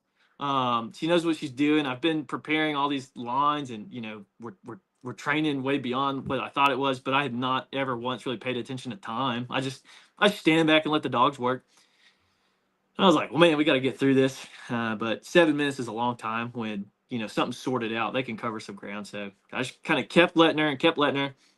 And she started like working a bigger range. And then we made a loop. She got back and started trailing backwards. And being the dog trainer, I guess not really worrying about my callback or anything, I was just like, well, I'm gonna see how far she goes, like, and see if before I intervene, like, does she got sense between her ears to correct this herself? Because I felt really confident that we had already, advanced the line to that point. And she was getting far enough behind. I was thinking about time, so I did finally stop her. And then I tried to give kind of a little bit of a cast around that area. I was like, well, I'm gonna make a search area. And try and stay tight enough to it. I don't think I'm really gonna get way off. And she like, we're going around, and she starts beating up again, and then she like starts down this deer trail and then turns around and like looks at me, and I was like, oh man, like that's like clearly like I'm not on it. And so I stood there to see if she would correct herself. And she like took a couple more steps and then looked at me again. And I was like, this is not good, but I'm gonna follow my dog. And we just start easing down there, and then I get a call back, and I was like, okay. But I knew exactly as we were going down there, I was like, if I get a call back, I know right where I'm going. The same area. There's just something here we got to get around, and that's no big deal.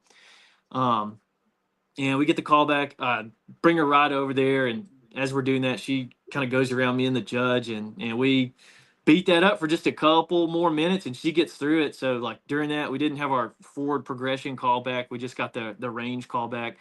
And when we got on the other side of that, she just went back to just melting the trail, came out on a road, trailed all the way down this road. That's twice on this track that I trailed down a road, which is kind of tough to do with a dog, because roads can be little dog magnets. Like, some dogs will hit a road and they're just like, let's just go for a stroll on the road. And you kind of got to know like the difference in the behavior, and like, am I seeing trailing behavior displayed or a dog going for a stroll? Because like a road can be like that little Men in Black machine that makes you forget everything. And so I just roll with it. It's pitch black. I have no idea. I have no light, nothing. And she just strolls right up to this area and starts like checking it out real hard. And I'm like, there it is, bingo. And then she like leaves it and starts like walking up and down the lanes. And I'm like, oh my gosh, like I'm gonna fail. Like, we trailed really well all the way up to the end, and this is a dumpster fire. And I'm gonna have to call my client and be like, well, we failed the easiest test there is. And finally, I asked the judge, I was like, can I have your headlamp? We got like a minute left. And I grab his headlamp, and I'm just like shining it everywhere, trying to see if I can find the hide.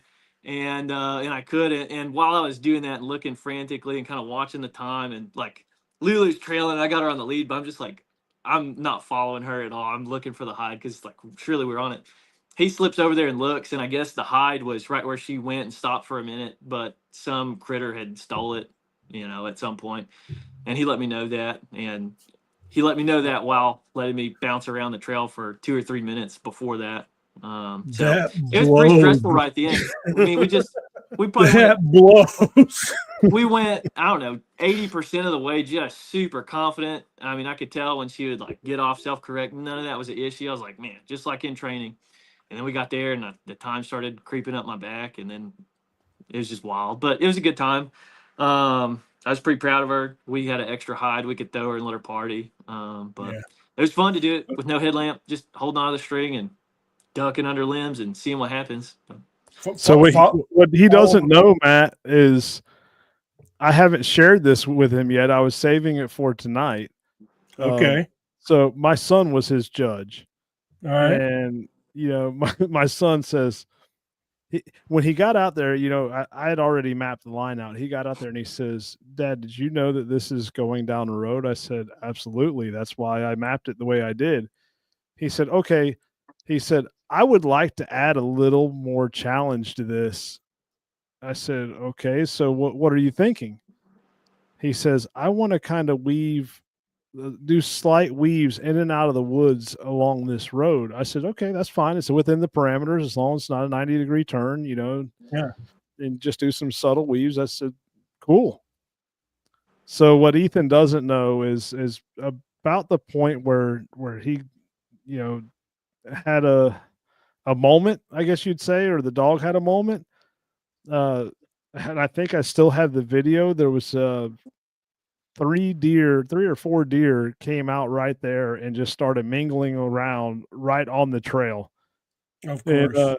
my son calls me while laying the trail. He said, "Dad, you're not going to believe this. I just sent you a video." He said, "This is right on the trail where I got to go." I said, "Hey, it's part of it.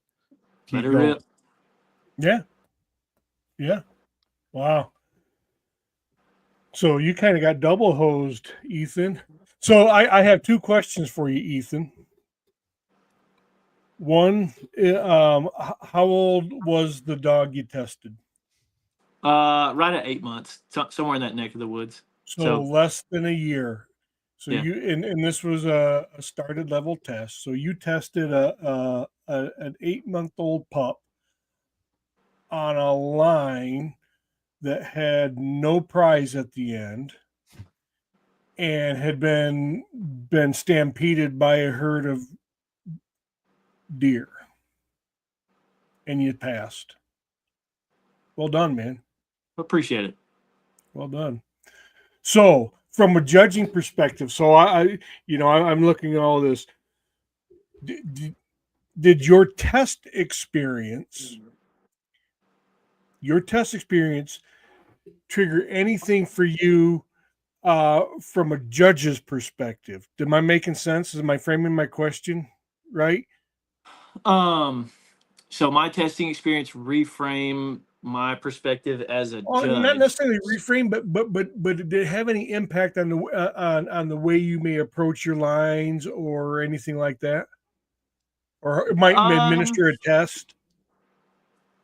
I mean, it gave me a little more than just theoretical empathy for these people. Because I mean, I knew they were probably going to be Oh, under a lot of pressure, that and see that I wasn't even thinking that, but that's huge. You've lived it now.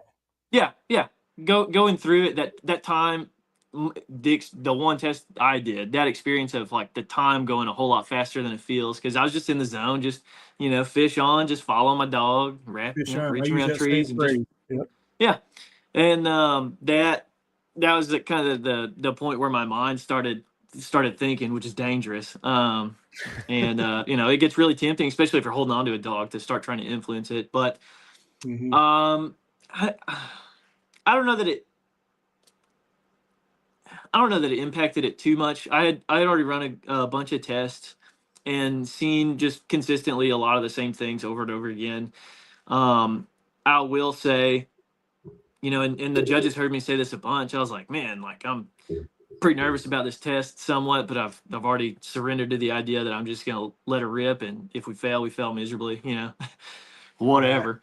Yeah. So I have someone come help me lay blind tracks occasionally. I try and lay blind tracks for myself, which is a trip sometimes if you lay them at like dark and then run them in the day or vice versa. Yeah. Those have their own challenges because you'll think you went one way and then you'll pull your dog off wrong because you're thinking you went one way or another. But so none of that part was too new, but overall, seeing other people run blind tracks, I can see there was a good bit of folks that hadn't had that experience, and there's a good bit of folks who hadn't taken a dog that had a decent amount of field experience or a lot of field experience and maintained or developed the ability to train on training lines. Yeah. And so those were I guess the two biggest things I saw testing Was or your judging. line?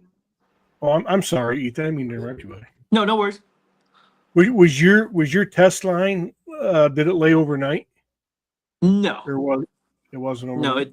it didn't lay overnight, but they did.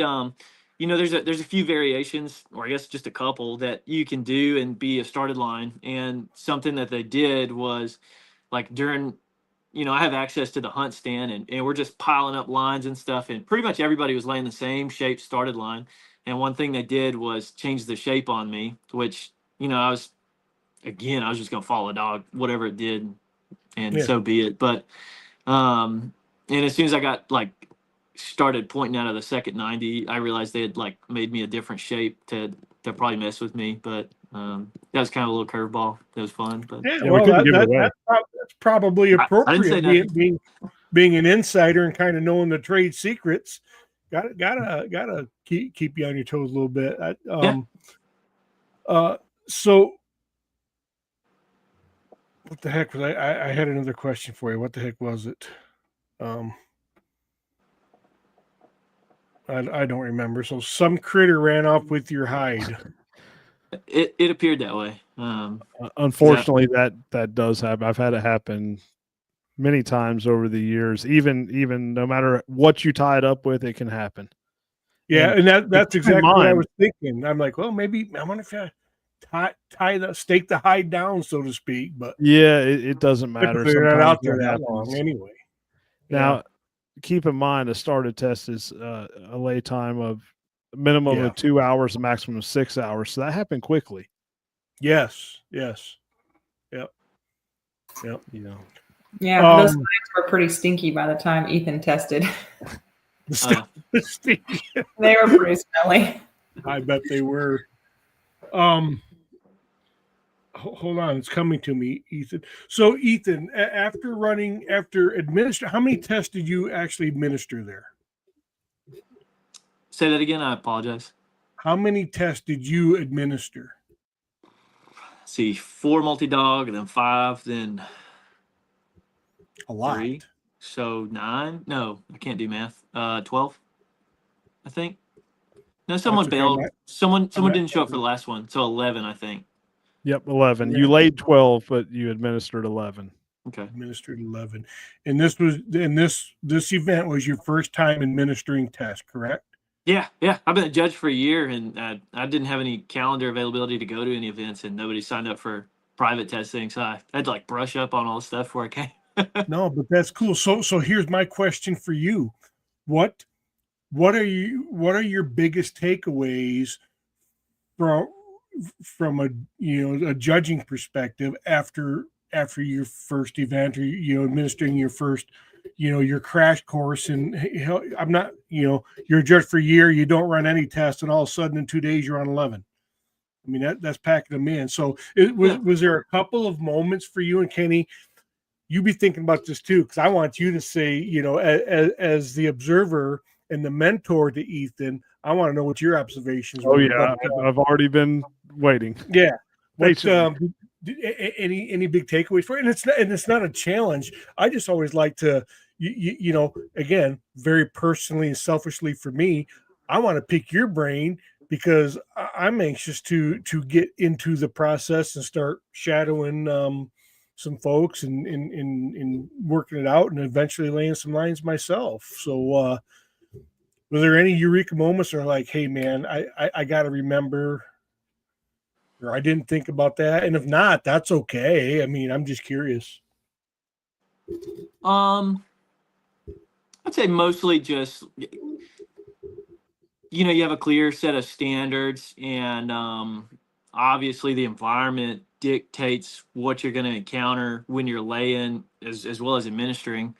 So the biggest thing I had was answering some questions I had about what do I do when, and some questions that I didn't know I was going to have until I crossed or till I encountered them, such as like, I'll see like in the season test you have to have, or the finish, you have to have at least this kind of terrain challenge. You have to cross this and that. Yeah. And, I was out there laying started tests, and I was like, do I have to not do those things for it to be a started test, since it's defined in the finished or season Right. tests? And it's like, well, within reason, you can do them. So like we crossed some pretty simple creek systems and seemed to not be a big issue for dogs or anything.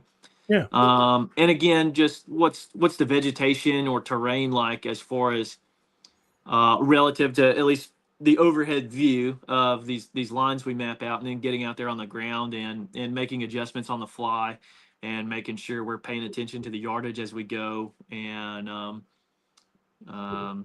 just make sure it stays within or conforms with A standards. judge has got a lot to do. It's not just following the guy that's following the dog. You got to keep track of a lot of stuff. So, Yeah. Kayla, I want to ask you now, Kenny, before I throw it to you, because I know I'm really curious what you have to say. How long have you been judging, Kayla? I've only judged one track before this event, so this was. And how many did you do at this event? A lot, because there weren't many judges. I laid 11. I laid 11, and I tested all 11.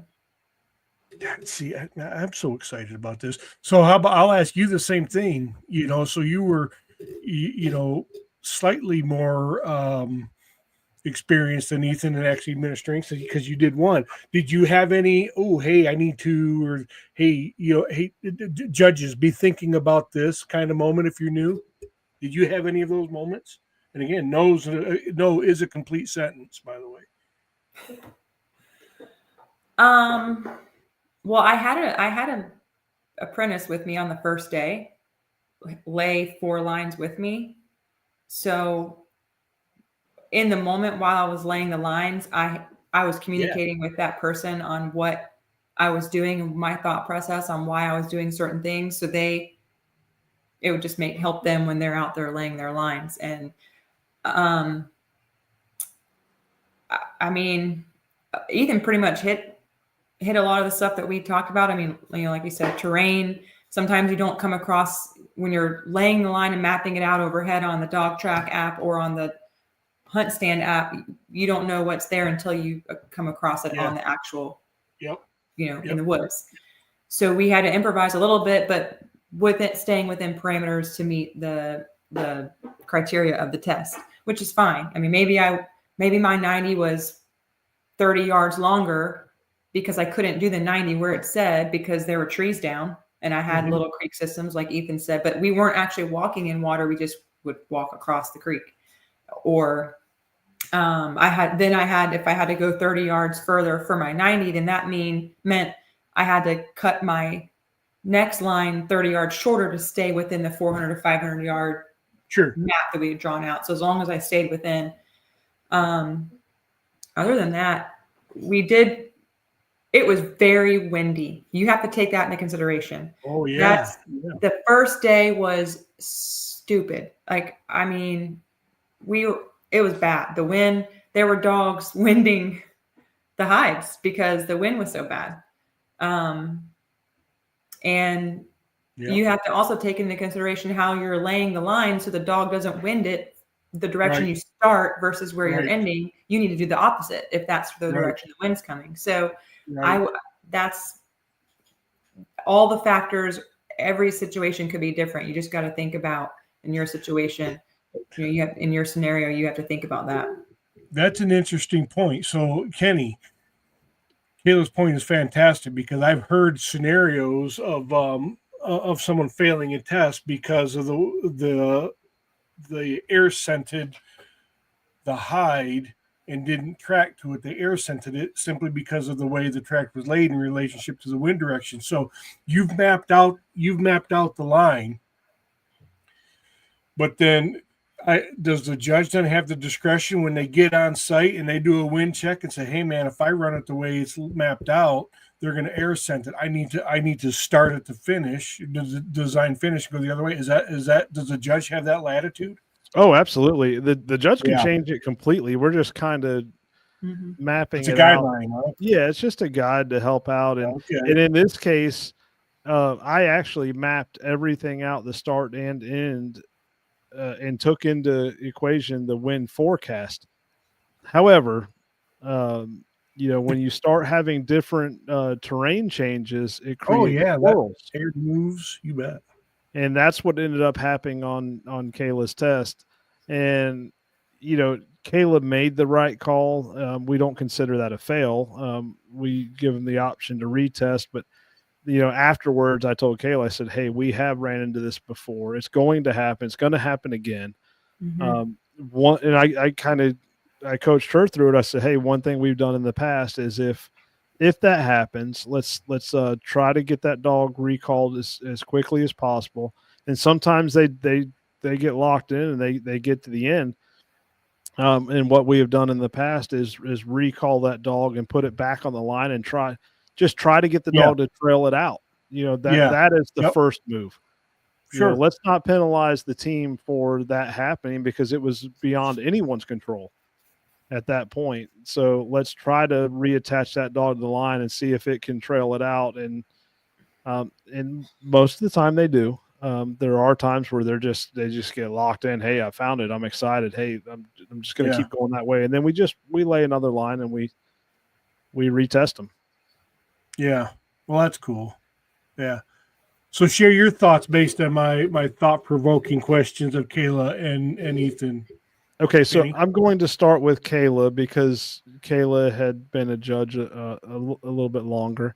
And one thing I want to say, although she had only administered one test, what Kayla didn't share is she has been actively involved in a couple or several judge workshops. Where we get out there and we lay lines and the judges are handling dogs and the participants are following behind and get to experience participating as a judge without it actually being an official test. That's true. So she was very well prepared. And, you want to talk about nerves, and I'm just going to share this. Kayla's dog, Stella, John and I actually worked with that dog. And we could read that dog inside and out. And you talk about nerves. Kayla got out there on her first test line, which was at a judge's workshop. It was an official test at a judge's workshop. And Kayla did not pass that test, as she shared. The handler failed, not the dog. I said, I did. I said Kayla did not pass that test. Yeah. Her dog was smoking that test line. Kayla does something to her dogs where they get super attached to her. And the dog, and Ethan saw this a lot this weekend, the dog would go forward and turn around and look like, hey, are you coming? Yeah. And Kayla just froze on the line and just like, okay, what's she doing? Well, she's waiting on you. Get your butt up there. But I couldn't say it. I'm like, come on. Checking on you, Mom. Yeah. I like that though. Yeah, and Kayla was so close to finishing out. And let me tell you, as a judge, we want people to pass more than they do sometimes, I think. That's right. I can imagine. Yeah. Oh, let me tell you where I'm like, come on. It's so hard to Yeah. I bet it's so hard. Yeah. So Kayla was very well prepared before going into this. And, we had zero doubts that Kayla would do a great job, and she did. Same with Ethan. When some people may say, oh, well, you've been a judge and you haven't administered a test. Let me tell you, we know when these people are ready. We do the remote training and we know. And one of the reasons why is because the way that our testing process is set up, the judges have to submit those lines for approval before they administer the test and after. So really the crucial part is, can you lay these lines to meet the criteria of the test and be within the standards? And so both of them demonstrated that before we even got out there. Now, what Ethan didn't share is he was thrown a curveball. He was not given a started test to administer as his first test. He was prepared as a started level judge, and we threw a curveball in there and said, hey, here's these 4 brand new tests that no one has administered yet. Here you go. Good luck, buddy. But I was with him. Along the way. And, we got to one point, and although we purposely designed the multi-dog off lead to be I guess you'd say kind of a simple line, Mm-hmm. but at the same time it's not. So it's basically a seasoned level line with the wait time of the started. And so it's a little hotter track, 2 to 6 hours. It's longer at the 800 to 1,000 yards with the 390-degree turns. So anyways, we get in there and like Ethan said, well, hey, we ran into a point where we could not walk through the thicket. He's like, so what do we do? So we, do, or he didn't say it like that, but basically I'm kind of paraphrasing. He's like, do we get down and crawl? Yeah. Just make sure that the hose make contact with the ground as we're crawling through here. And he did. Same thing. We had to Which jump isn't easy. logs. I'm thinking through how my fat butt would have done that. Yeah, so we got to a point where we had to jump some logs. I'm like, hey, we got to jump them, part of it. Will a deer jump a log? Sure. Let's go. No, their deer wouldn't go that way. So on the first couple of lines, I actually put the blood out. Ethan walked in the shoes. He walked ahead and took the lead on the line, and I put the blood out. And the blood bottles we had were we weren't sure, but we didn't measure it out at first, but I knew it was about 6 ounces of blood just from all the years of doing it. And so I was explaining to Ethan, how many steps before you put blood out, so that you have an equal distribution throughout the line. And I think Ethan will tell you it's 2 ounces of blood per test line. And we didn't know that for sure that it was a 6 ounce bottle because we didn't actually measure it at the time, but I knew roughly 3 test lines. I ran out at the very end of that 6 ounce bottle. So, I was able to show him, hey, this is how many steps and, kind of placement of blood and all that, because honestly, in fact, Ethan said, hey, you don't even have to put blood on my test line. I'm not worried about it. And I'm the same way, but we kind of strategically place it in certain areas so that the handler will know, hey, it's more of a confidence booster and a point to return to if you get off the line, if you get a call back. Sure. So, Ethan, I worked with both Kayla and Ethan before this event on, as they're throughout the progression of them becoming a judge. Ethan's a fellow trainer, so we talked back and forth. I knew Ethan was prepared. I had no doubts, and I told Ralph that before we even got there. I said, I really have no doubts, but I'm still going to tag along on a few lines. I know he's going to have questions just to kind of make him feel comfortable. And even though he had questions, like I seen Randy Duvall just put Ethan Young gave the old cripples a great terrain challenge for sure. I was gonna bring that up. Yeah. So when I was mapping out the line, I seen that it went out to what appeared to be a food plot on the satellite imagery. And I when I mapped it out, I intentionally put a 90 in that food plot when I mapped it out. Well, when we got out there in the field, we come up to the food plot and you look to the left, there was a tower stand. And then there was this weird looking protein feeder in the middle of the food plot. And so Ethan made the 90 and went right beside that protein feeder and then hooked it back into the woods out to the edge of the food plot. And it was a challenge. I say probably not a lot of deer and hog scent there, probably, huh? Not at all. It didn't help that there was some live game in the bottom just off the backside of that food plot. Another added challenge. Yep. But it didn't take long. Just working with Ethan, those first 3 lines, laying them. I knew, hey, he's got this, and I said, look, I feel like you got it. Go lay this last one yourself. And It just so happens I chose the right one not to go on. He got done. He's like, man, you knew what you were doing right there. But one thing I want to say is don't ever jinx yourself when you're laying lines. I think Ethan learned a valuable lesson there. Louisiana people don't know what briars are. There are some rough spots, but they don't know. Woo, you should have been there last year. Yeah. Briars, Yeah, we were just cruising through, and I was like, oh, this ain't so bad. And then we hang it right, and it's just like beating briars for a while.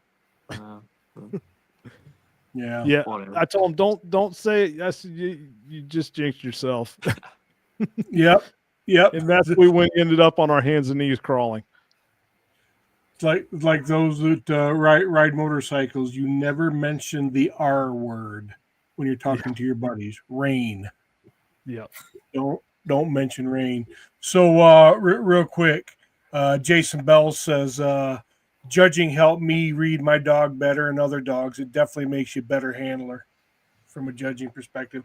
And that's a consistent theme that I hear from UBT judges and ABTA judges, and that's really a huge part of the reason why I'm anxious to get rolling. Plus, I just like the interaction with people. I think it's just right up my alley, man. I would definitely agree with that that statement. Judging and different dogs, different handler styles.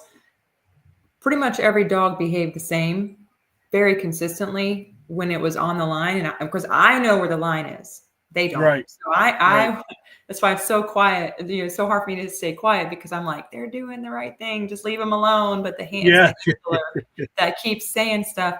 And they want me to point out blood, and I'll point out blood if they ask me. And I'm like, there's blood right there. And then they'll call their dog back over to the blood. And I'm like, leave your dog alone. It is working. You don't need to call it back. Just let it keep going. Right. I'm just pointing this out so you know we're on the line. Yeah, that's because they asked you to. Right. That's the whole point of it. Just so you have confidence. And then I'm seeing where, I could clearly tell a dog's hunting. I mean, I saw some people not using their Garmin, which that made a big difference on them not knowing where their dog had been and where to bring them back to what would look like was a line on the Garmin. Yep. I saw people not using them, and I'm like, and they're wanting to keep pushing their dog in the wrong direction. The dog's clearly hunting, and I can tell because the dog's nose is in the air and it's just kind of going around checking from place to place. It's not nose to the ground, tail wagging, happy, just steady along. So I saw a lot of that, and I'm going to test this coming weekend. So with my new dog, because I have not tested her, and I'm going to remember all that stuff that the handlers and their dogs did and keep that in mind for myself. So I think this has been great for me to just trust your dog and leave it alone and not push it until those nerves kick in. Yeah, till my nerves kick in. You know what? And that nerve thing, I've been there, but so what? It's just a test. You experience, you try, I mean, I get it though, but and you have an advantage because you guys see both sides of it. So. Yeah. So I will say this, and Ethan, I believe, heard this as well. I hear it all the time. I've heard it over the years with multiple organizations when we were testing with the Florida Blood Trail Network, with the UBT, now the ABTA. Anytime someone comes in with the mindset of, oh, I don't need this. My dog's fine deer. That's all I need. You're setting yourself up for failure. Yeah. I mean, and it's a choice. I mean, it is. But if you're going to a test with that mindset, you are already setting the tone for failure. Yeah. Oh, 100%. Yeah, I agree with you. I see what you're saying. Yep. At the end of the day, sure. There's a lot of people out there that put deer on tailgates, and this is kind of a hot topic every year, especially this time of year.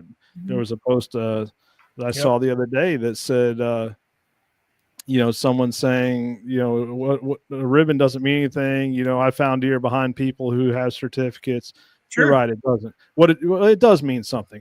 It means that you you have put in the time, you put in the work, you're dedicated to working That's your right. dog. That's what it means. It doesn't mean you're a better handler, your dog's better than someone else. No.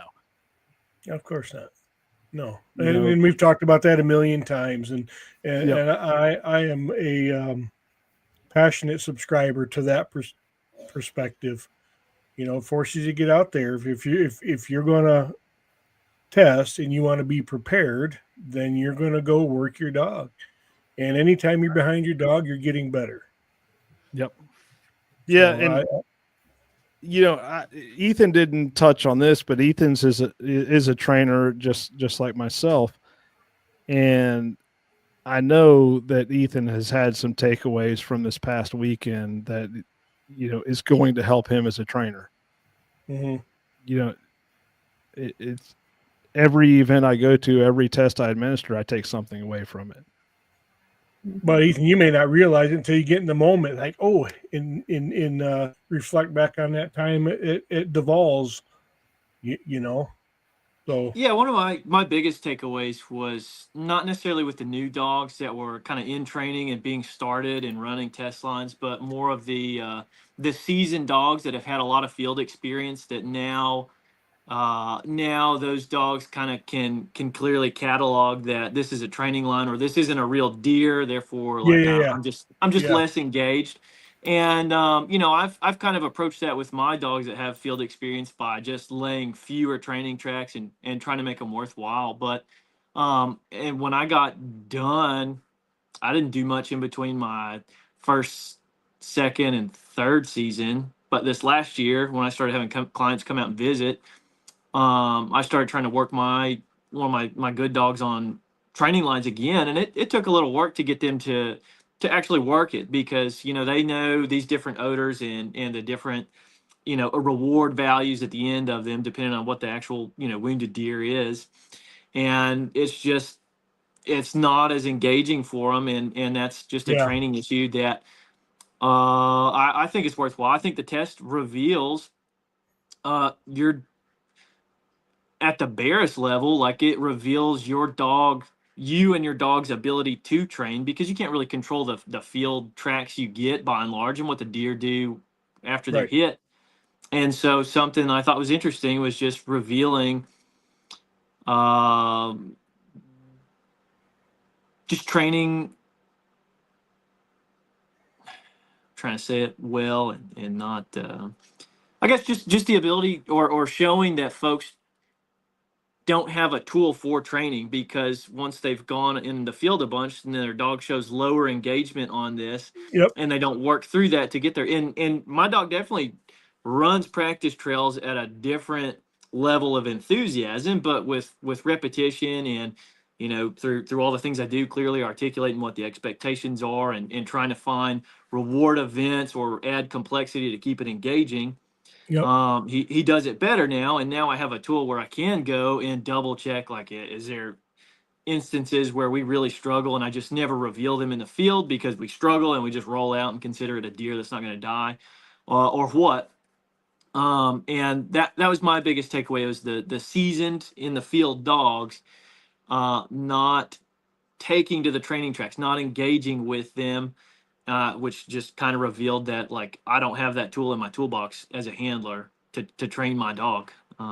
Because again, with just the field work, you're at the mercy of whatever you get, and then you don't get feedback on the stuff you don't find necessarily. Now, there's plenty of stuff that we can reliably, even if we never get a proof of life or something, we can reliably say we feel good about. But there could be a handful where we're not sure and we get no feedback whatsoever.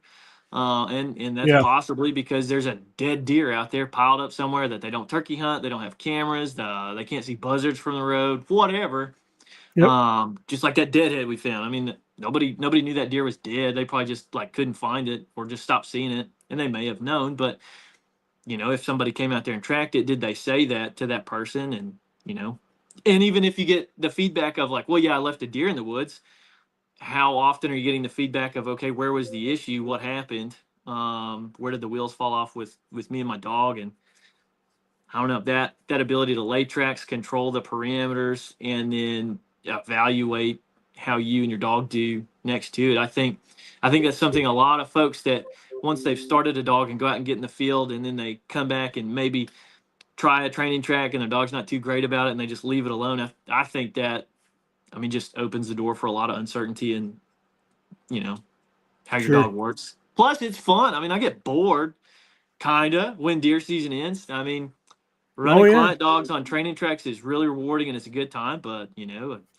a deer bellowing in a swamp in the middle of the night with dogs throwing slobber on their face is a good time too. And I start to missing it until season comes back. But that's my biggest takeaway. I don't want to hear how bored you Southerners get in the wintertime after deer season. I just put a post on my tracking page today because it's like the last 2 days has been near, been 50 degrees. I was like, hey, Michigan hunters, follow your hooves. It's a great time to lay some practice lines. Oh, and by the way, Southern hunters, up your nose with a rubber hose, I said. I saw that. Well, Matt, you can come down and stay a week and train if you want to get that man. Don't be tempting me with that kind of just stuff. holler. Man. That's probably a heat wave to you. Hey, we can pick you up at the airport this weekend. There you go.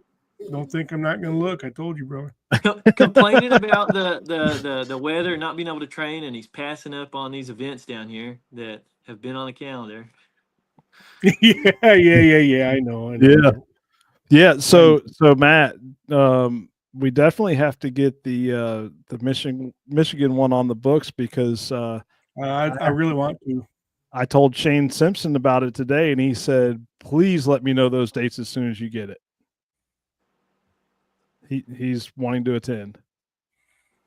Well, I'm pretty flexible. I'm not gonna. I teased him on my woods walk the other day, and it's just all boils down to what works for you guys. But yeah, Kayla. I'm actually waiting on. I have a work trip that I won't know until probably next week. They don't open the dates up for June until March. It's 3 months out.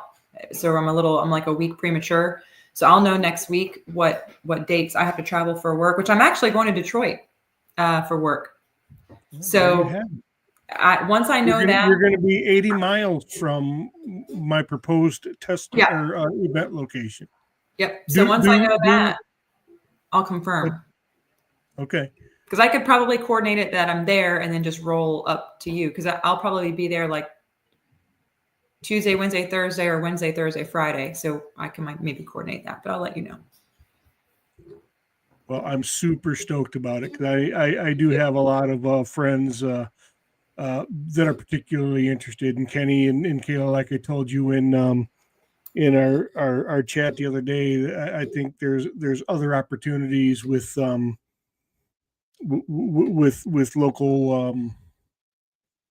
local engagement. Let me just put it that way for now. That's right.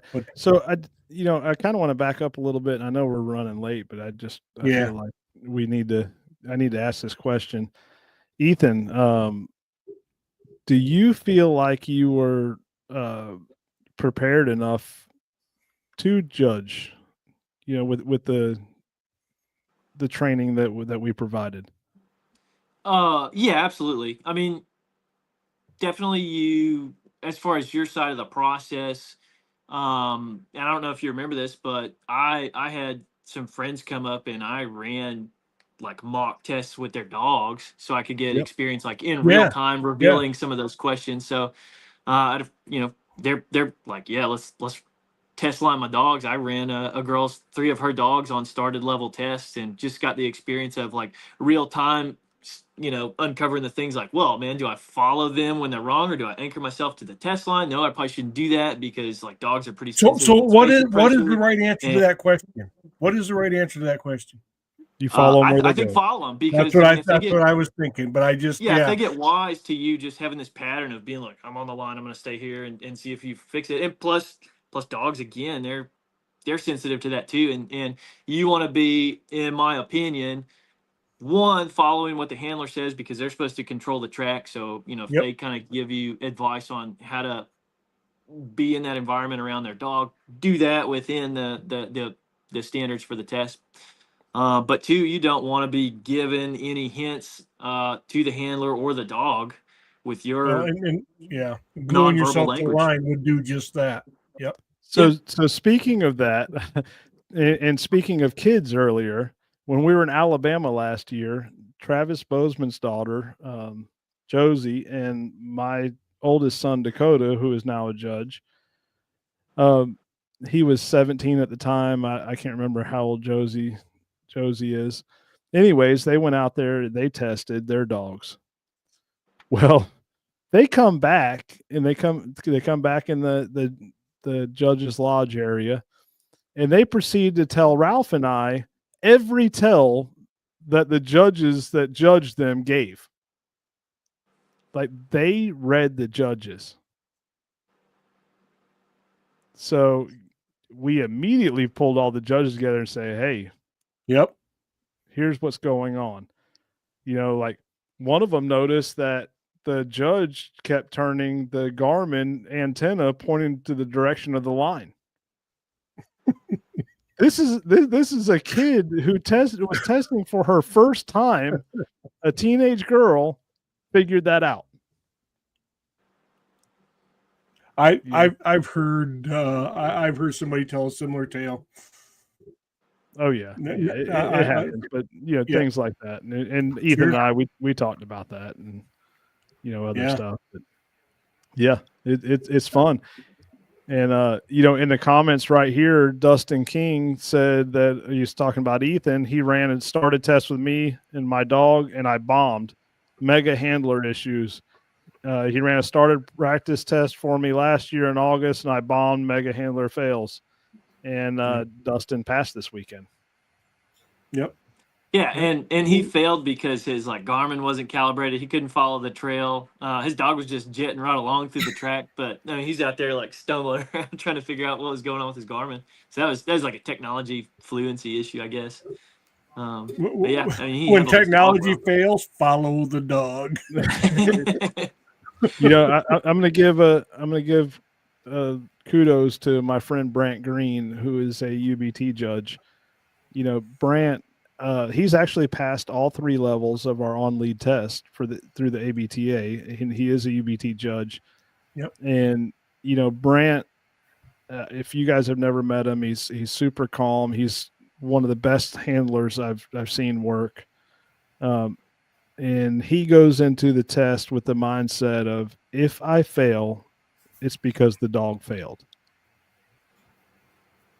He said, I'm going to remove myself from the equation. If I fail, it's because the dog failed. If you do your part as a trainer and you work that dog knows what to do. Mm-hmm. Yep. That's hard, man. That's hard for new trackers and stuff. That was, to me, that was my biggest thing. My first year is just trusting a dog, and then there's always that. So it's both it's both sides of it, right? So, a new handler, trust your dog, trust your dog, trust your dog. That's all you hear. It's the hardest thing to do. At the same time, you hear people say, well, your dog really doesn't click until it's 3 to 5 years old. So, follow your dog, but then you're being told your dog does. But both of it's true, and it is hard. It is not trust your dog, but know your dog. All of the things we talk about all the time, and knowing your dog in 1 year, 40, 50, 60 tracks. I don't know, man. That's it takes time. That's not enough. I learned that. Well, here's the thing, and this is where I wanted to go with this is, people often wonder, what are the advantages of getting a certification or testing? Well, the advantages all of this prepares you for the field. Yeah. It makes you a better handler in the field, because 90% of the time it's the handler. And I think even though this was Ethan and Kayla's first event, most failures, and I think they've seen this, most failures are most fails are handler related. Yes. Yeah, it was either there was some training related, but by and large, the dogs that did engage with the track and knew what they're doing, it was super easy to see handlers like push their dog off odor and then get frustrated because they like the dog doesn't look like it's tracking. Well, yeah, there's no track there. You That's shot right. him in Yeah. the woods or you know, Right. things like that. Or gosh, what was some other ones? There was one thing that kept recurring too was like formal search commands not being very developed. Like people using multiple commands to try and get their dog to engage and none of them really clicking. You know, like if you say sit, your dog sits, but there's people that like they say search or find the deer or whatever, and their dog didn't really do it. As well as like some recall stuff that would just like blow dogs' minds because they hadn't had the experience of working this test, coming back, stopping and re-engaging. So yeah, all those things being handling and training most of the time when dogs went to work, they were sorting it out. They were either trailing or searching pretty well, in my experience. Now, here's one thing I want to bring up, and I see that Chuck Darby is on here, and I want to give a little shout out to Chuck. You know, one gap that we saw, and we've seen this at multiple events, but you know, this event we saw it, and we took action, and it was part of the reason for our judges meeting last night. We've seen some gaps in recallability on the off-lead test. Yeah. And the reason I'm mentioning Chuck Darby is he didn't know that the judges had been discussing this. And so when we were out there one morning, Chuck started talking about recall. And I believe it was Chuck Darby, Kelly York, and I believe it was Paul. Anyways, we were and Ralph and I, and there was a couple other people. We were sitting there, and Chuck starts talking about recall, and he says, you know, when you recall your dog, when you hit that tone button, that dog should turn immediately. There should be an immediate response from that dog. If not, it could be a matter of life or death. Yeah. And that's true. I mean, Yep. I know of plenty of dogs that have been killed because they didn't respond to the recall. Yep. And you know, ran over by cars or just lots of things, eaten by gators, and you know, yeah. So foreign to me, man. Yeah, and you know, that's something we saw, and so we actually Ethan brought it up that evening. He's like, you know, we need to address this, and we took immediate action, and Yep. we said, you know what, from this point forward, as part of our off lead test, you know, we are going to require that the handlers show the ability to recall their dog with an e-collar, whether it be tone, vibrate, however they choose. Yep. Without verbal command, because when you're working off lead, too many times your dog can get out of range of audible recall or verbal recall, I should say.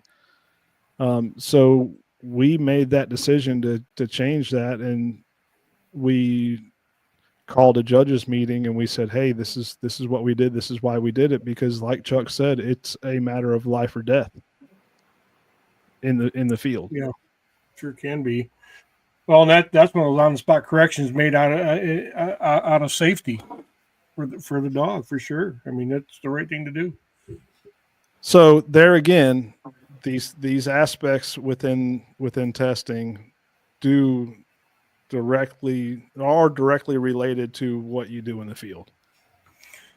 You know,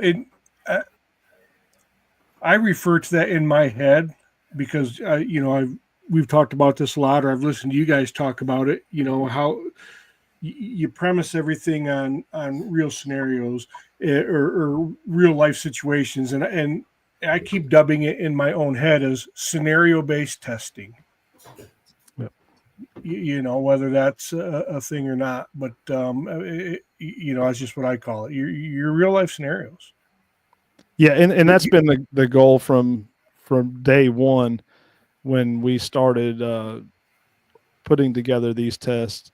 Yeah. And we wanted real life scenarios to be the core focus of each test. Yep, I agree, and I think it's been accomplished pretty well based on what I could tell. I can't wait to get on. Let's read this one. Matthew Lord says, talking about reading and trusting dogs. That's been preached to me. Pass or fail on the dog. I feel like the more practice lines you run and testing you do, the more you can put the trust in the dog. Anytime I second guess mine, I'm usually wrong and he's right. My dog made a fool of me at least twice, maybe 3 times this past season, and I'm glad you did, because I'm better for it. Yeah, and let's be real. Let's be honest. How many times has your dog been wrong versus how many times they've been right? I've had my dog wrong at times. Oh yeah. It's going to happen. But when you look at the big picture, what is it? Probably less than 2%. Mm-hmm. Yeah. Yep. Obviously, when the younger they are in the game, the more mistakes they may make. Yep. Yeah, I was gonna say, there's been times where if I trusted my dog, we'd be in another state. Early on. Oh, I that was me my second year. Trust your dog. Trust your dog. I trust my dog all 400 yards away to the road in the cornfield when the hunter gets on the radio and says, "Matt, we're at the deer." I'm like, "What are you talking about?" I was so upset. I wasn't going to credit the fine. She just missed a turn. The deer turned left on a corn row, and for some reason she turned right. We went one way, and the deer was right there. So I did ultimately let her have the recovery, but I wasn't happy. But to that point, Ethan, trust your dog. Trust your dog. I've learned a lot since she was 2. Trustworthy first. You got to add in what the famous line of Al Sherman: "Trust but verify." Oh yeah, absolutely. I've said this for many years. I've I guess you'd say preached. Hey, especially for the off-lead people, if your dog jumps and runs a deer, go check the spot where they jumped. Yep. Yeah. So trust but verify. You may feel like your dog is right, but I can tell you many, many times, and Caleb's probably experienced this. I don't know if either the two of you have. Yep. A live deer will bed with a dead deer. I've never experienced that, but I remember you and Ralph talking about it. So it's in my repertoire of things to be mindful of now. Have you experienced it yet, Kayla? Yeah, I have. So that's another trust but verify moment. If you don't go verify what they jumped at the spot that they jumped, you may leave a deer in the woods. Yep. Cool. Guys, this has been an awesome conversation. And if we don't manage ourselves, we'll be here for another 2 hours. Yeah. At least I could be very easily, but probably is time to wind this one down, wrap it up. So excellent conversation, great comments. Really appreciate the viewer engagement. That's always fun. Now, guys, I want to tease next week's episode if we can. I think I'm until it's 100% locked. I think we're like 95% locked, Kenny. Until we're 100% locked, I'm not gonna put it out there yet, but I think it's going to be a really good one. And you know what? I'll just say what it is, Kayla. Ralph and Kenny are going to do a choreographed dance routine to a Lady Gaga montage. Did you know that? Oh, I cannot wait to see that. Yeah. No, that's not happening. Although I would pay that. I would pay for that. I would pay to not see that. I'd pay to shut that down. I would pay to see it because I'm going to take my camera and probably make a lot of money with the video. I would pay to have that on video evidence. Yeah, that's what I'm saying. But Not but gonna in all happen. seriousness, guys, what's that, Kenny? Not gonna happen. Not going to happen. Right. But I really do think that it'll be a good one, and it will be hunters could tune into this one too. Many of you will recognize this guy in his work. I think his work is very, very noble, and that's all I'm going to say. And I'm super duper stoked about it. But I think it's going to be okay based on my conversation with him today. But we just got to help him with some technical things. All right. Last thoughts, Kenny? I'm just excited, ready for this coming weekend event, and a lot of people's been signing up while we've been on this live. And I appreciate Kayla for putting up with us. Yeah. And I appreciate Ethan for everything you did last weekend, and appreciate you for coming on and sharing that with everyone tonight. Yeah, for sure. And I always take things away from these lives as well. And, I appreciate the participation from the viewers. And, real quick before we go, Perry, I don't know if you see Perry's comment right there. Yeah. I see it. Yeah, go ahead. That is Gia's father. Okay. Perry, we need. I want to talk with you, pal. I'll get your contact info from Kayla. Yeah, I've got it, Perry. So you'll be hearing from us. Yeah.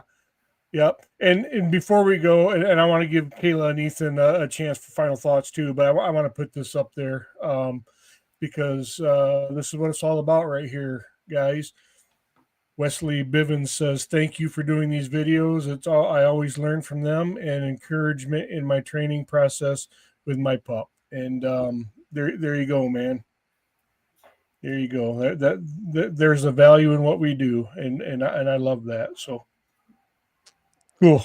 And I got one last thing based on his comment. Yeah. I know there's been a lot of focus on events and testing and some of these live streams, and this one kind of went towards a lot of testing because of the judging side of things. Yep. We do have a whole series coming up on training. Yes, yes, we do. It's going to be delayed a little because we have some exciting stuff coming up that's coming up before that, but we do have a whole series coming. Yep. And a series is the right word too, a multi-part series. And and I'm really looking forward to that one too, because I know I'm going to learn stuff there. So great. Ethan, final thoughts? And we'll let Kayla take us home. I would say at least consider getting your dog well prepared to run a started test, just to go get the experience and see if you like that environment, and if you like obviously the training process for getting there. Because I do think there's value in getting your dog to take a training track, working to make that happen.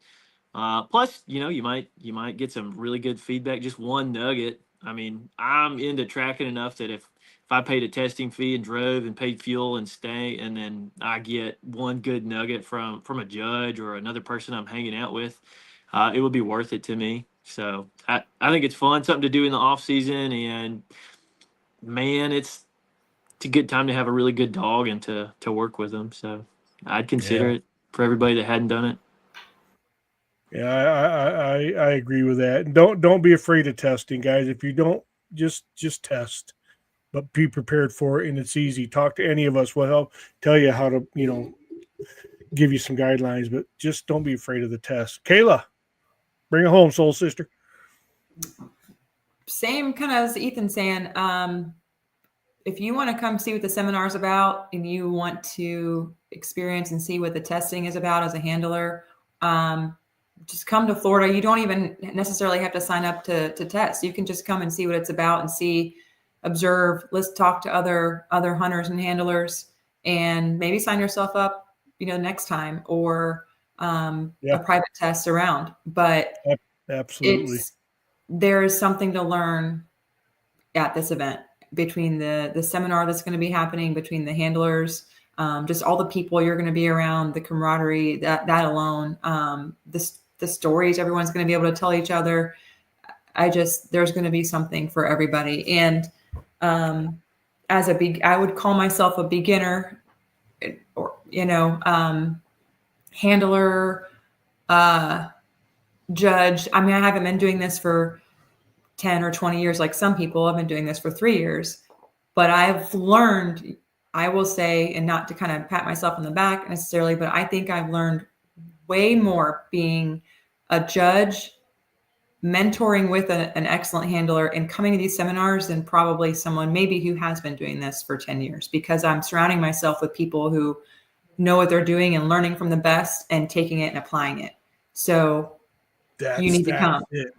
That's the thing. Knowledge is power only when it's applied. Yeah. That's right. And Kayla, you and I are exactly in the same spot in our tracking trajectories in 3 years, and you're way ahead of me just based on the exposure and that you've had with Kenny and these guys and the events you've been to. But I've had some great mentorship in my tracking network with some fantastic trackers. I'm trying to soak up as much as I can. I'm becoming an event groupie. I'm going to Missouri. I'm going to Illinois.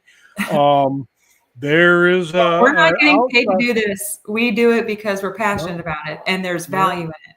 I'm glad you said that, because that's something that people think. So, you're just doing this to make a bunch of money off of a popular thing, and no, that's not the case at all. No. It's the complete opposite. I mean, just in lost wages, I'm at $5,000 from the last event. So it's definitely not that. But Kayla, just to reiterate some things that maybe you're not sharing, is in 3 years, you've been on as many tracks, or probably more tracks, than a lot of people goes on in 10 years. That's yes, Kenny. It's not necessarily years; it's a time on task. Yes, I agree with that. How many tracks did you go on this year, Kayla? Over 100. See. And I thought I was Slick Willie for going on 86. Yeah, I mean, I saw handlers this past weekend who have been handling and their dog for less than a year, and I saw handlers who'd been handling and their dogs were a few years old, and I talked to all of them, and some of the big differences I saw in, like, the ones that were younger who just absolutely smoked the test, did a great job, was because they were mentoring, taking the time and spending it in with their dog. Obedience training was huge.